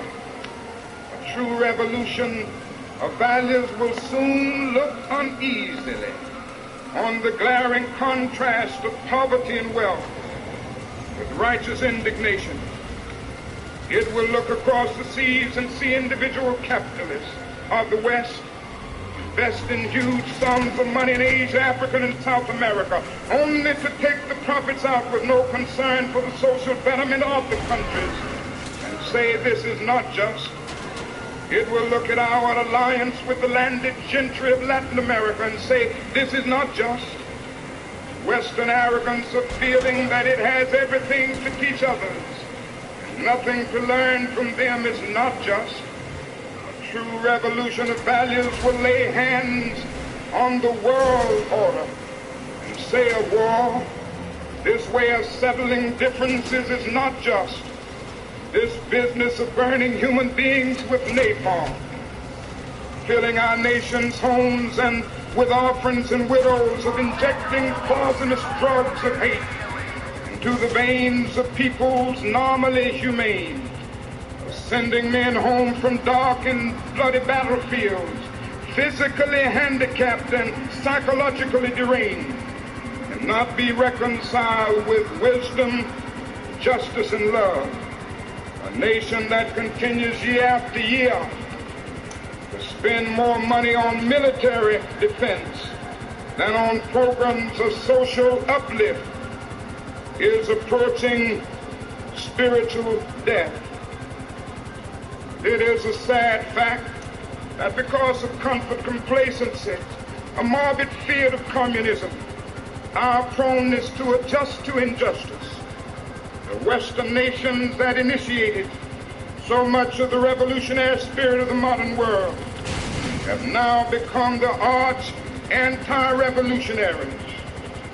Our only hope today lies in our ability to recapture the revolutionary spirit and go out into a sometimes hostile world, declaring eternal hostility to poverty, racism, and militarism. A genuine revolution of values means in the final analysis that our loyalties must become ecumenical rather than sectional. Every nation must now develop an overriding loyalty to mankind as a whole in order to preserve the best in their individual societies. This calls for a worldwide fellowship that lifts the neighborly concern beyond one's tribe, race, class, and nation, is in reality a call for an all-embracing, unconditional love for all men. This oft misunderstood and misinterpreted concept, so readily dismissed by the niches of the world as a weak and cowardly force, has now become an absolute necessity for the survival of mankind. Let me say finally that I oppose the war in Vietnam because I love America. I speak out against this war not in anger, but with anxiety and sorrow in my heart, and above all with a passionate desire to see our beloved country stand as the moral example of the world. I speak out against this war because I'm disappointed with America. There can be no great disappointment where there is no great love. I'm disappointed with our failure to deal positively and forthrightly with the triple evils of racism, economic exploitation, and militarism. We are presently moving down a dead-end road that can lead to national disaster. America has strayed to the far country of racism and militarism. All men are made in the image of God. All men are brothers. All men are created equal. Every man is an heir to a legacy of dignity and worth. Every man has rights that are neither conferred by nor derived from the state. They are God-given. Out of one blood, God made all men to dwell upon the face of the earth. What a marvelous foundation for any home. What a glorious and healthy place to inhabit. But America strayed away, and this unnatural excursion has brought only confusion and bewilderment. It has left hearts aching with guilt and minds distorted with irrationality. It is time for all people of conscience to call upon America. Come back home. Come home, America. I call on Washington today. I call on every man and woman of goodwill all over America today. I call on the young men of America who must make a choice today. Take a stand on this issue. Tomorrow may be too late. And don't let anybody make you think that God chose America as his divine messianic force to be a sort of policeman of the whole world. God has a way of standing before the nations with judgment, and it seems that I can hear God saying to America, "You're too arrogant." Now, it isn't easy to stand up for truth and for justice. Sometimes it means being frustrated. When you tell the truth and take a stand, sometimes it means losing a job. It means being abused and scorned. It may mean having a 7 or 8-year-old child asking your daddy, "Why do you have to go to jail so much?" I've long since learned that be a follower of Jesus Christ means taking up the cross. My Bible tells me that Good Friday comes before Easter. For the crown we wear, there is the cross that we must bear. Let us bear it. Bear it for truth. Bear it for justice. Bear it for peace. Let us go out this morning with that determination. And I have not lost faith. I'm not in despair. I haven't lost faith because the arc of the moral universe is long, but it bends toward justice. We shall overcome because the Bible is right. You shall reap what you sow. This faith, we will be able to speed up the day when justice will roll down like waters and righteousness like a mighty stream. With this faith, we will be able to speed up the day when the lion and the lamb will lie down together, and every man will sit under his own vine and fig tree, and none shall be afraid, because the words of the Lord have spoken it. With this faith, we will be able to speed up the day when all over the world we will be able to join hands and sing in the words of the old Negro spiritual, "Free at last, free at last, thank God Almighty, we are free at last." With this faith, we'll sing it as we are getting ready to sing it now. Men will beat their swords into plowshares, their spears into pruning hooks. Nations will not rise up against nations, neither shall they study war anymore.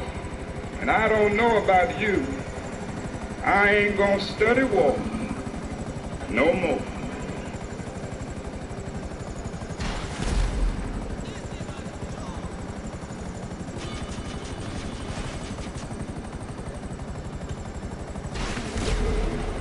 Mimi Vita.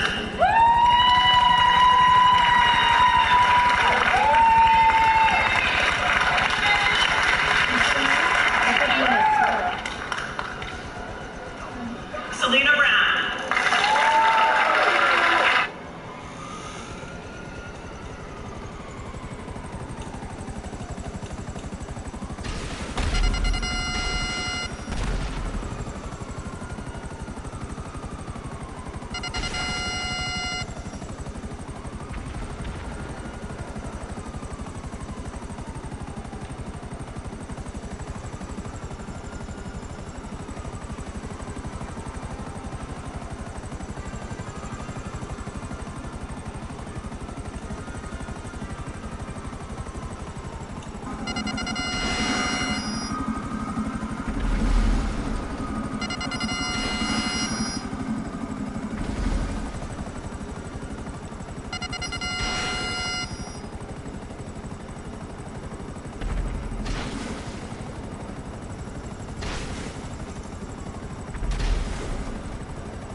here's this wonderful girl, and I say she's wonderful because she actually admitted that she was a psycho, because I actually emailed her and asked her, why do you only respond to male-female shit? And she sort of in her own little cute way admitted that she was a psycho, so I can't hate her. But anyways, this is her email. Hey Bill, I love the clueless email questions from your male listeners. That's always a great way, by the way, to get the other people to listen to what you have to say. Right out of the gate, just start insulting them and talking down to them. He said the guy was asking, why is it never enough to please a woman? Since he admits and then she's referring to his email. She says, since he admits he isn't home a lot, I'm guessing his wife/girlfriend is doing all the dirty work for him. His laundry, cleaning, cooking, picking up after him, etc. All right, let's stop right there. She's doing all the dirty work. Let me ask you guys a question. Would you rather sit home doing laundry? First of all, laundry is the most overrated fucking chore ever.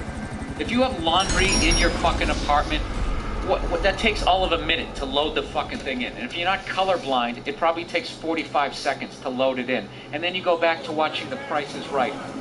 Cleaning, cooking, picking up after him. I would rather do that than do what this other guy's doing. This other guy is working like 60 hours a fucking week. Okay, let's move it. She's already made this assumption. Okay, then she wants him to spend some time with him, and he comes up with something that he wanted to do. Just like when you took your girlfriend on that drive, all we heard about was the love story between you and the car. You were more excited about the car than anything. It was like you were on a date with the car and your girlfriend just came along for the ride. Listen back to even the tone in your voice when you were talking about it. It's like you were talking about another woman. All right, you know something? I could sit around for 20 years trying to come up with the perfect paragraph to talk how insanely jealous and psychotic women are. Can you believe they're jealous about an inanimate object? She's talking about a car. It's almost like you were talking about another woman. Lady, you are out of your fucking mind. You're out of your fucking mind.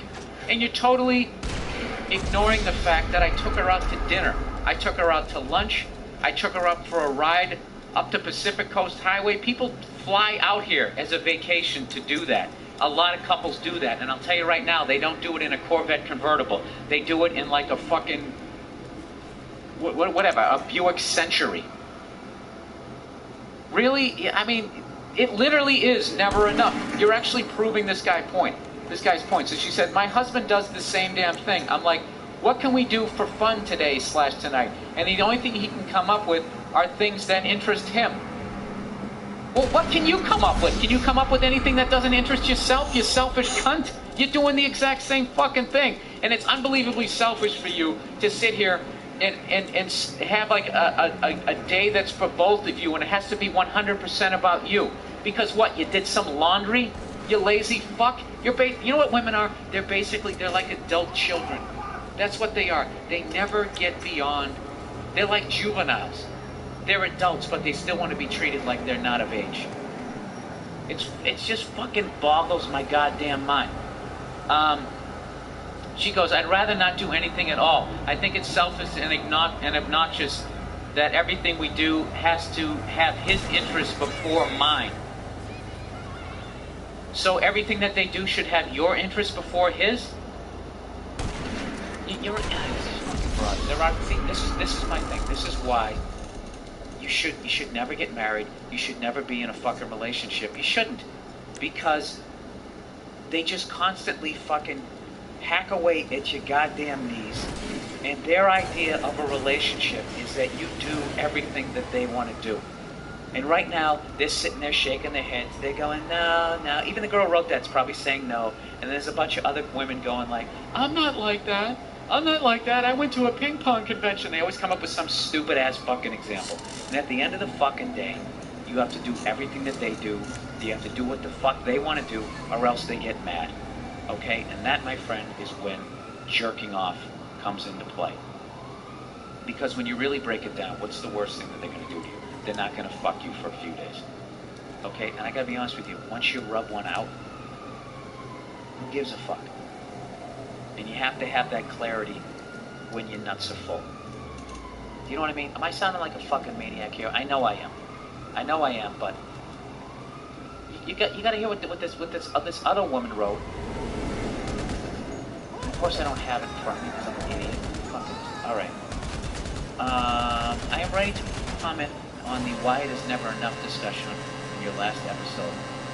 I'll start by saying that the guy that wrote in, and to a slightly lesser extent you, come off as total douches. Let me explain my view of the writer's situation? Oh, I guess the guy sent an email. And yes, I am one of those manipulative, selfish creatures known as women. Yeah, you are. What, you called yourself out on it, now was I supposed to like read that and be like, wow, I really am too harsh on women. See, you're like trying to manipulate me with your fucking bullshit already. Okay, here we go. I don't remember the names, so I'll call him Bob and his wife Sally. Bob neglects Sally. A huge fuck up on Bob's part. Now let's get back to the detail here. He's neglecting her. What is he? Is he out at the bar chasing other women? This guy is out working his fucking ass off. This is the thing that women don't understand. What they don't understand. This is, maybe I'm being a moron again or a douche, as this lady said. I think a lot of women don't understand what it takes to be successful. What it takes is sacrifice. And in your 20s, you have to work your fucking ass off. That's what I did for 5 years. My first 5 years in this fucking business, I had no girlfriend. I had no social life. I had nothing. All I was doing shows and fucking rubbing one out. That's what the fuck I did every goddamn day. I went to work. I was writing jokes at work, and at night I got in a piece of shit car, and I would sometimes drive to another fucking state. And you know why I had no girlfriend during that time? Because none of them could understand what I had to do to get where I am today. All of them were giving me shit. You're doing stand-up again tonight? Do you realize how many Richard Pryors are fucking working at a Home Depot or Jimi Hendrix because they hooked up with the wrong fucking twat who talked them out of their goddamn dream because they didn't want to hear it, because they said you needed some sort of responsibility. This fucking guy is doing the right thing, and she's calling him selfish. He's at work, busting his ass, trying to get ahead. So when he's 40, he's not a fucking loser. And he has, see, and they all want the fucking house. They all want it fucking yesterday, but they don't want to get through the bullshit of it. They don't want to go through the bullshit of it where you actually have to not see him for a little while, because he's out working. So anyways, huge fuck up on his part to be busting his goddamn ass. So he says Bob decides to make it up to her by taking her to see your live show. She says, which is awesome. And a dinner, which is pretty standard. This is how out of control women are. She's getting a free fucking meal. And they're so spoiled as is sex that she describes a free fucking meal as standard. Do you know what I have to do as a man to get a free meal? I have to like win like a fucking, like a radio contest. You know, I gotta call up this radio station and imitate the local sports guy. And I have to beat out all these other fucking guys who are... I haven't had a free meal since I was like 8 years old and my parents took me to McDonald's or whatever, like maybe 13, 14. Women are so fucking spoiled that this guy is busting his ass at work. That's viewed as selfish. He's buying this girl a free dinner and it's viewed as standard. They're out of their fucking mind. So anyway, she goes, Sally basically tells her friends, who may or may not know, that Bob has been fucking up. Once again, Bob is fucking up because he's busting his ass at work. So when they're 40, they're going to be on easy street. He's fucking up right now. These same bitches who make you fucking, you know, not chase your dream, leave you when you're 38 because you're a fucking loser. Right? All right.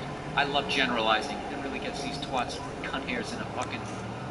Anyway, I can't even finish that sentence. That was so evil. All right, let's plow ahead. May or may not know that Bob has been fucking up, that this night out is not what she had in mind, but she is taking what she can get, playing the victim. Aw, the poor baby. She's taking what she got, a free meal. She's just taking what she can get. And she's getting a show. To come out to my show, one of the best fucking comedians in the country.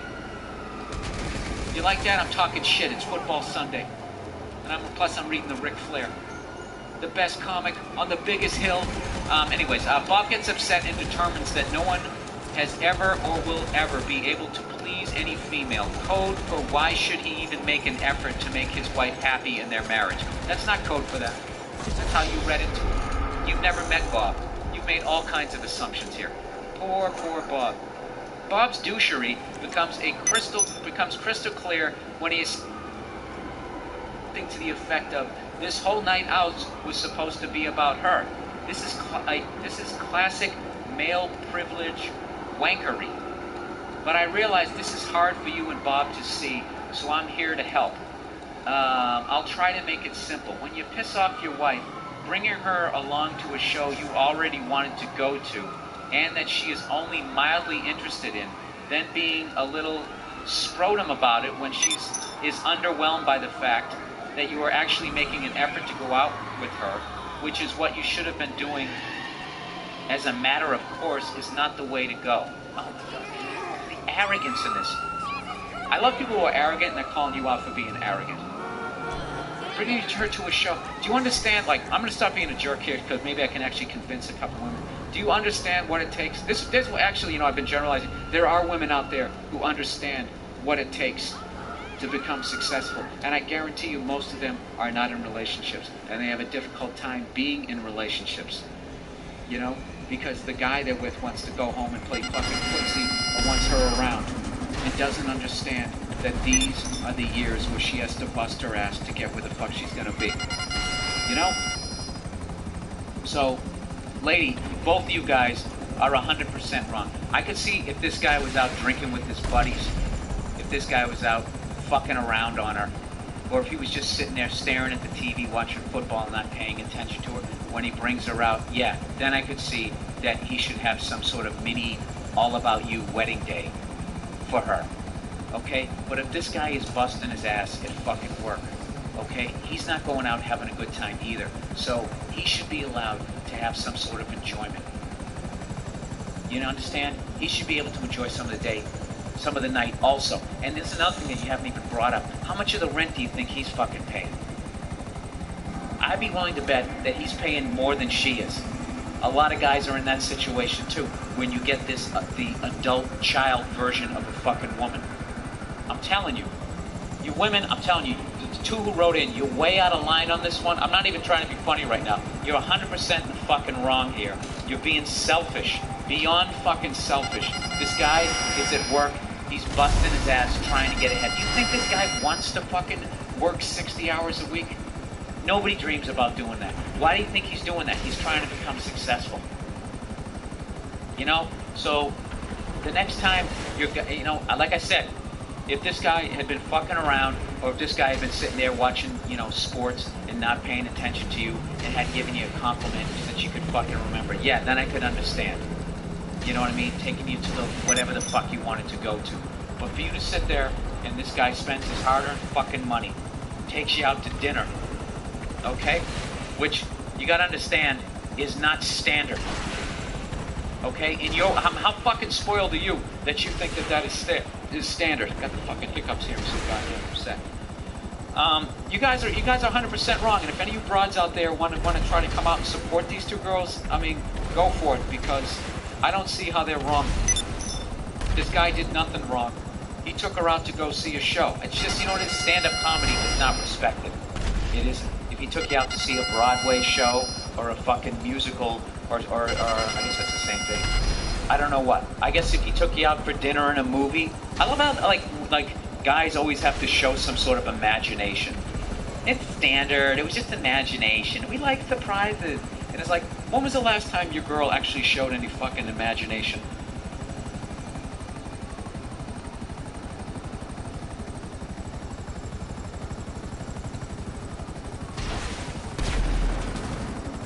Hey Bill, this is entitled Afraid to Break Up with Your Girlfriend. Read slow so this takes up as much time as possible. Hey Bill, I'd like to get your advice on something. I've been dating my girlfriend for almost a year now, and I've been thinking about breaking up with her. Well, it's time to break up with her, sir. Alright? Been dating her for a year, you know? He's thinking about breaking it, it's time. Okay? We get along fine, we rarely argue. A great way to break up with somebody. They should invent like a breakup suit, right? Just something where you just did not get injured and you just put the thing on the fucking helmet. You don't wear the helmet. You just put the one thing zip up on, which totally protects everything, right? And then you get in the passenger seat and let her drive. Now, why are you gonna let me drive? Why did you just drive tonight? But you always like to drive. Honey, you just drive. Okay, why are you wearing that thing? It's all gonna make sense in about 5 miles. Right, you get out on the fucking highway, you just start talking to him. Out of nowhere, you just put the helmet on. You know, and she says, what are you doing? And you just say, listen, I don't want to go out with you anymore. And then she goes, what? And you go, hey, watch this. And you just open the door and you roll out of the fucking car. That's it, you're out. You know? Type up a fake police report, you tell them that you died, then she feels bad for you, you have to deal with any sort of repercussions. Anyway, because we get along fine and we rarely argue. But I'm starting to realize I don't really want to be with her for the long haul. We started dating, fucking thing. These iPads suck, by the way.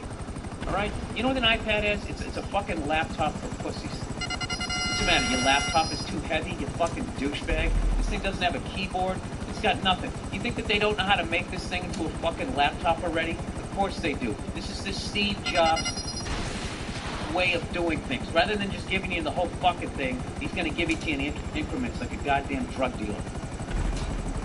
You know? That's why I haven't bought one of these yet. This is Nia's, by the way. Borrowing stuff. And I'm not enjoying it. As you can tell, it's a foreign temper tantrum. You know when I'm going to buy a fucking iPad? I'm going to buy it when it is a laptop. When it is a little light laptop. Until then, I'm not having this fucking... This is like when you go, I really want to get the new Camaro, and then you get the one with the V6 engine, rather than get the full-out one with the stick shift, which is a laptop, right? It's too heavy. Okay, do shoulders at the gym. Do that. Okay, maybe do that. Maybe do some stuff to build up your wrist. Get to the question. All right, I will. He says, when we first started dating, I loved hanging out with her, but I'm just not into her anymore. Does that make me an asshole? No, it doesn't. Why would your own true feelings make you an asshole, sir? How awful were your parents? He says, I'm 23 years old with a somewhat... Why am I... You know something? I'm really being a cunt this week. You guys asked for my advice. Let's try to bring the anger down, Bill. I'm frustrated. It's fucking hot in here. You can't open the window because you say cunt too much. This building's a co-op and they'll kick you up. Okay? That's what's going on here. It has nothing to do with it.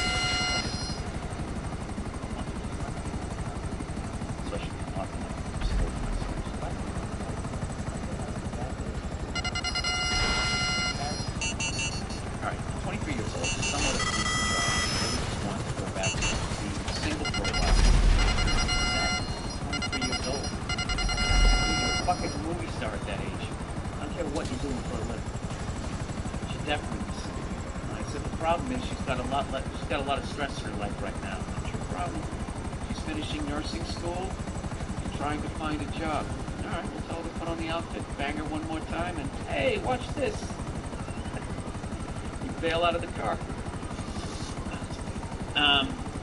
Anyways, he says, oh, and she has a history of depression. Over the past year, I feel like she's becoming emotionally dependent on me. Take a chance, nigga. Like I'm keeping her going or something. Oh, Jesus Christ, I want you don't want this. You know? You want someone that's going to be fun to be around. You want her, sunny out. Looks like it's raining out. Fucking head under the pillow. Stay with that long enough. One of these days, it's smother with that pillow. Anyway, so how do I go about breaking up with her while causing the least amount of damage? He said, also, she always leaves some of her shit in my apartment. Yes, she wants to fucking... She's clinging on to you. Says clothes, blanket, other random shit. I try to get her to take her shit home with her, but how do I avoid the after breakup coming over to get my stuff? I hate that. Anyway, go fuck yourself. All right. There's no easy way to break up with somebody. All right, there's just easier ways. The sooner the better.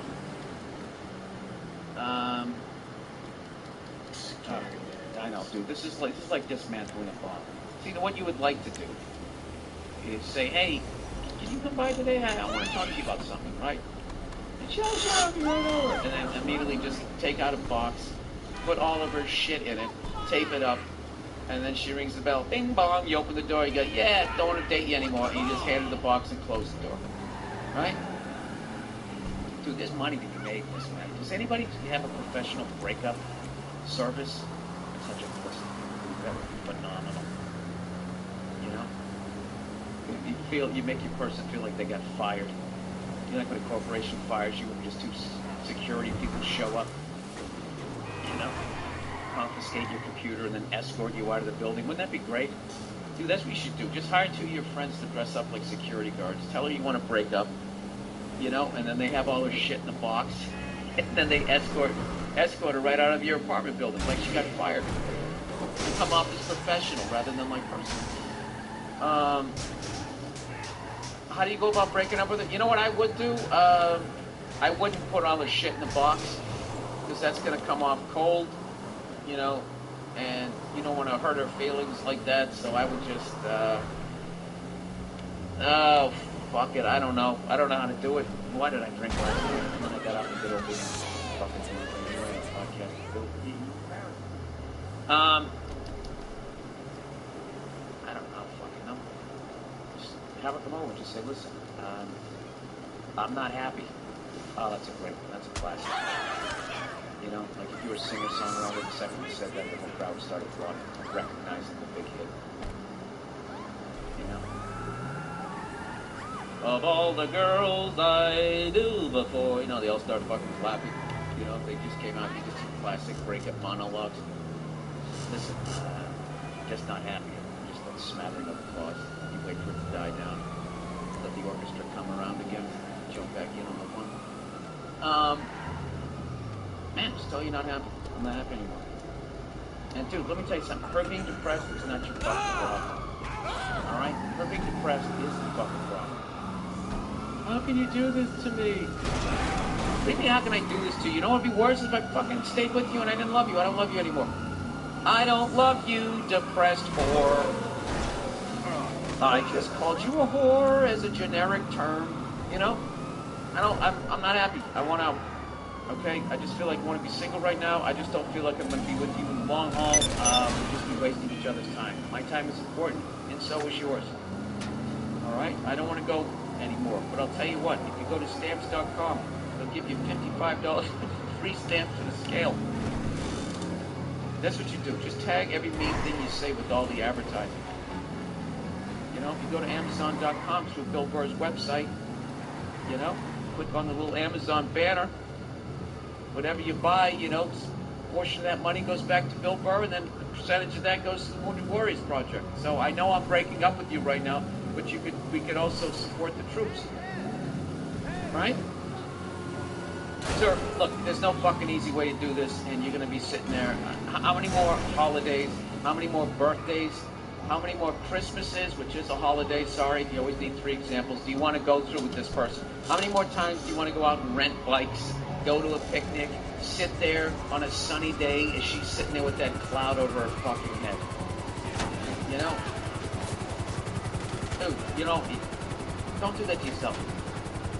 You want fucking people who are just wonderful human beings and they just end up with assholes? I swear to God, assholes, they look for wonderful human beings because other assholes are not going to put up with it. You know? So you need to be an asshole here. And, you know, how society looks as an asshole, like you're being selfish, not being selfish. Alright? Choose yourself, choose your own fucking life. Dump her, and get on with your life. You know? This is what you do. You get yourself like 6 fucking pale ale or whatever beer you like. Stick a couple of glasses in the fucking freezer. Alright? Like anticipation of this championship that you know you're gonna win. You know? Like they did in the Red Sox dugout when they had the champagne on ice in Game 6 in 1986 before they had to quickly wheel it out. Okay? Except you're not gonna let this one go through your legs, sir. You're kicking this one right in the cunt. And you're taking home the fucking championship. When it's over, all you gotta be just thinking about those frosty fucking brews in the fridge. Just think about that. Just look at the clock when she walks in. Alright? Let's say she comes in at 10 past 2. Just say to yourself, worst case scenario, by 3:30, I'm gonna be sitting down on this fucking couch, all right, with my goddamn phone off, drinking a couple of 5 or 6 of these things. And then that's it. All right? And then don't fucking have post-breakup sex. Don't do that, because then she'll think that you're back together again. Fuck all of that. All right, well, I gotta come by and get my stuff. Okay. When do you want to come by? This is coming off really cold. He's gonna do all of that and just try to keep dragging you back into the fucking thing. I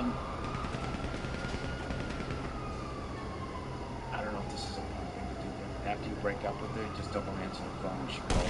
And she'll finally just say, listen, I gotta come by and get my stuff. Can you text her back? Ah, fuck it, just be a man. What is she gonna do? Body slam you? She's just gonna make you feel bad. Alright? Oh, why'd you break up with me? Is it because I don't blow you enough? No, it's because you're a mopey. You're sucking the life out of me. You know, when you get that sad look on your face, you look like a muppet. There, I said it. All right, there's your shit over there in the corner. I got a couple of cool ones in the fridge, so why don't you do me a favor, all right? Get over there, bend down, lift with your knees, get your shit, get the fuck out of here. What do you say there, Toots? Your Prince Charming is out there somewhere. You know? It ain't here. I'm not riding that horse anymore, okay? I just shot it in the back of the head. It's over. Okay, so why don't you trudge on out of here there, fucking Cinderella? Go look at a mirror, go climb up in the tower and fucking drop your hair out, whatever the fuck you're supposed to do. Kiss a frog. Alright, I got drinking to do. Alright, beat it. Something like that. Like I said, all that bullshit I said, 10 past 2, it's over by 3:30. By 3:30, you're boozy. Alright? Not fucking brutal. Breaking up or something. Not brutal, it's just the awfulness of this fucking podcast, but other than that. Alright, bad luck. Dear Mr. Burr, what to do when everything goes south for an extended period of time? So I am a 32-year-old with quite a good track record. Former semi-pro hockey player, 3 university degrees, in rather good shape, and overall not that ugly. And he got a sense of humor. You're crushing it. 1 sentence in, I love this guy. 2 sentences in. However, I have had no luck with girls, jobs, or health in the past 10 years. I have had almost every disease known to man. Okay, there is a little bit padding in that story. I have unbelievably bad luck with jobs. Always when I get my dream job, something from outside comes and stops me getting there. This has happened 3 times now, and the last one was one of the classics. The company went to a hiring freeze and let 25% of the workforce go. And girls, well, I could get some, but I just have no interactions with girls with personalities I would like. They are out there, but if I meet them, it does not go anywhere. I love sports, and now I have been unable to train for 1.5 years due to a disease. Heart problems plus virus. I am unable to do work, so there is that. Even if I would like to get a job, there is none available, and I am a cunt working in the finance industry. I am sure I am not the only one to be in this situation, so my question for you is, how do you believe in your future if everything's been shit so far? Please go fornicate yourself. Yours sincerely. P.S. English is not my first language, so please excuse me. Well, that was pretty impressive.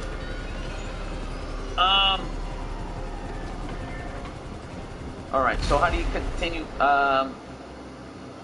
thinking positively? It's a choice.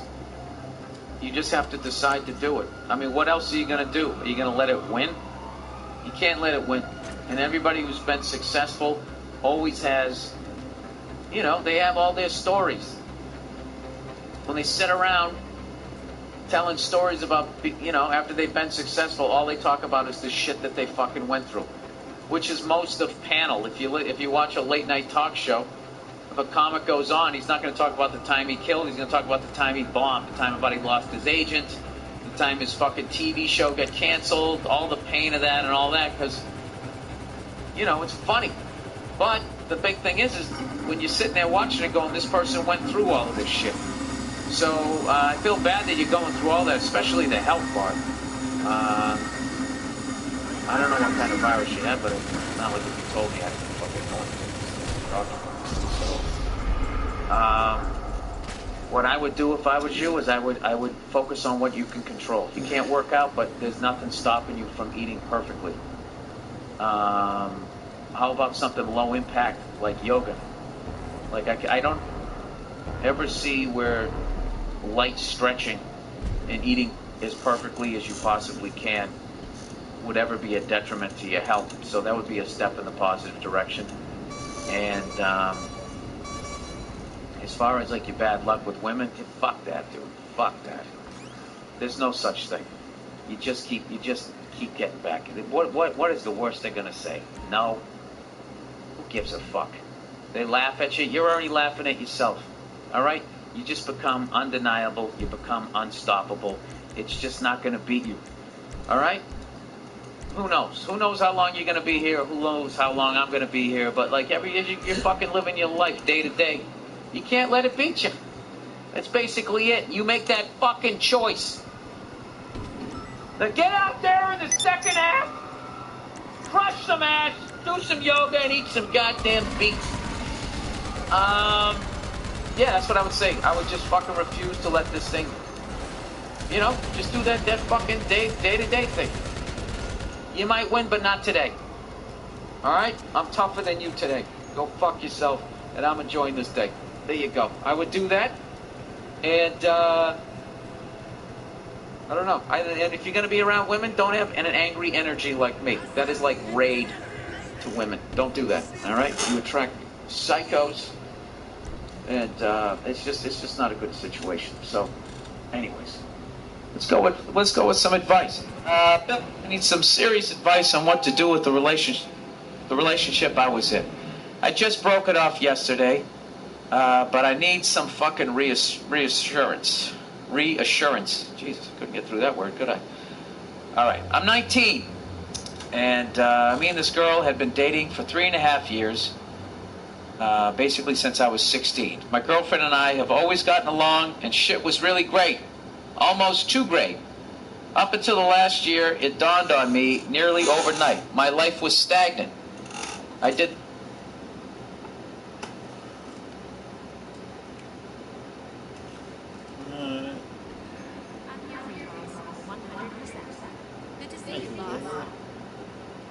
Alright, shoulin4every, signing off. If you liked the video and you want to see more, hit that like button, share the video out, grow the channel. And if you ain't already subscribed to the channel, subscribe. And I'll see y'all when I feel like making some more motherfucking videos. Till then, yaki.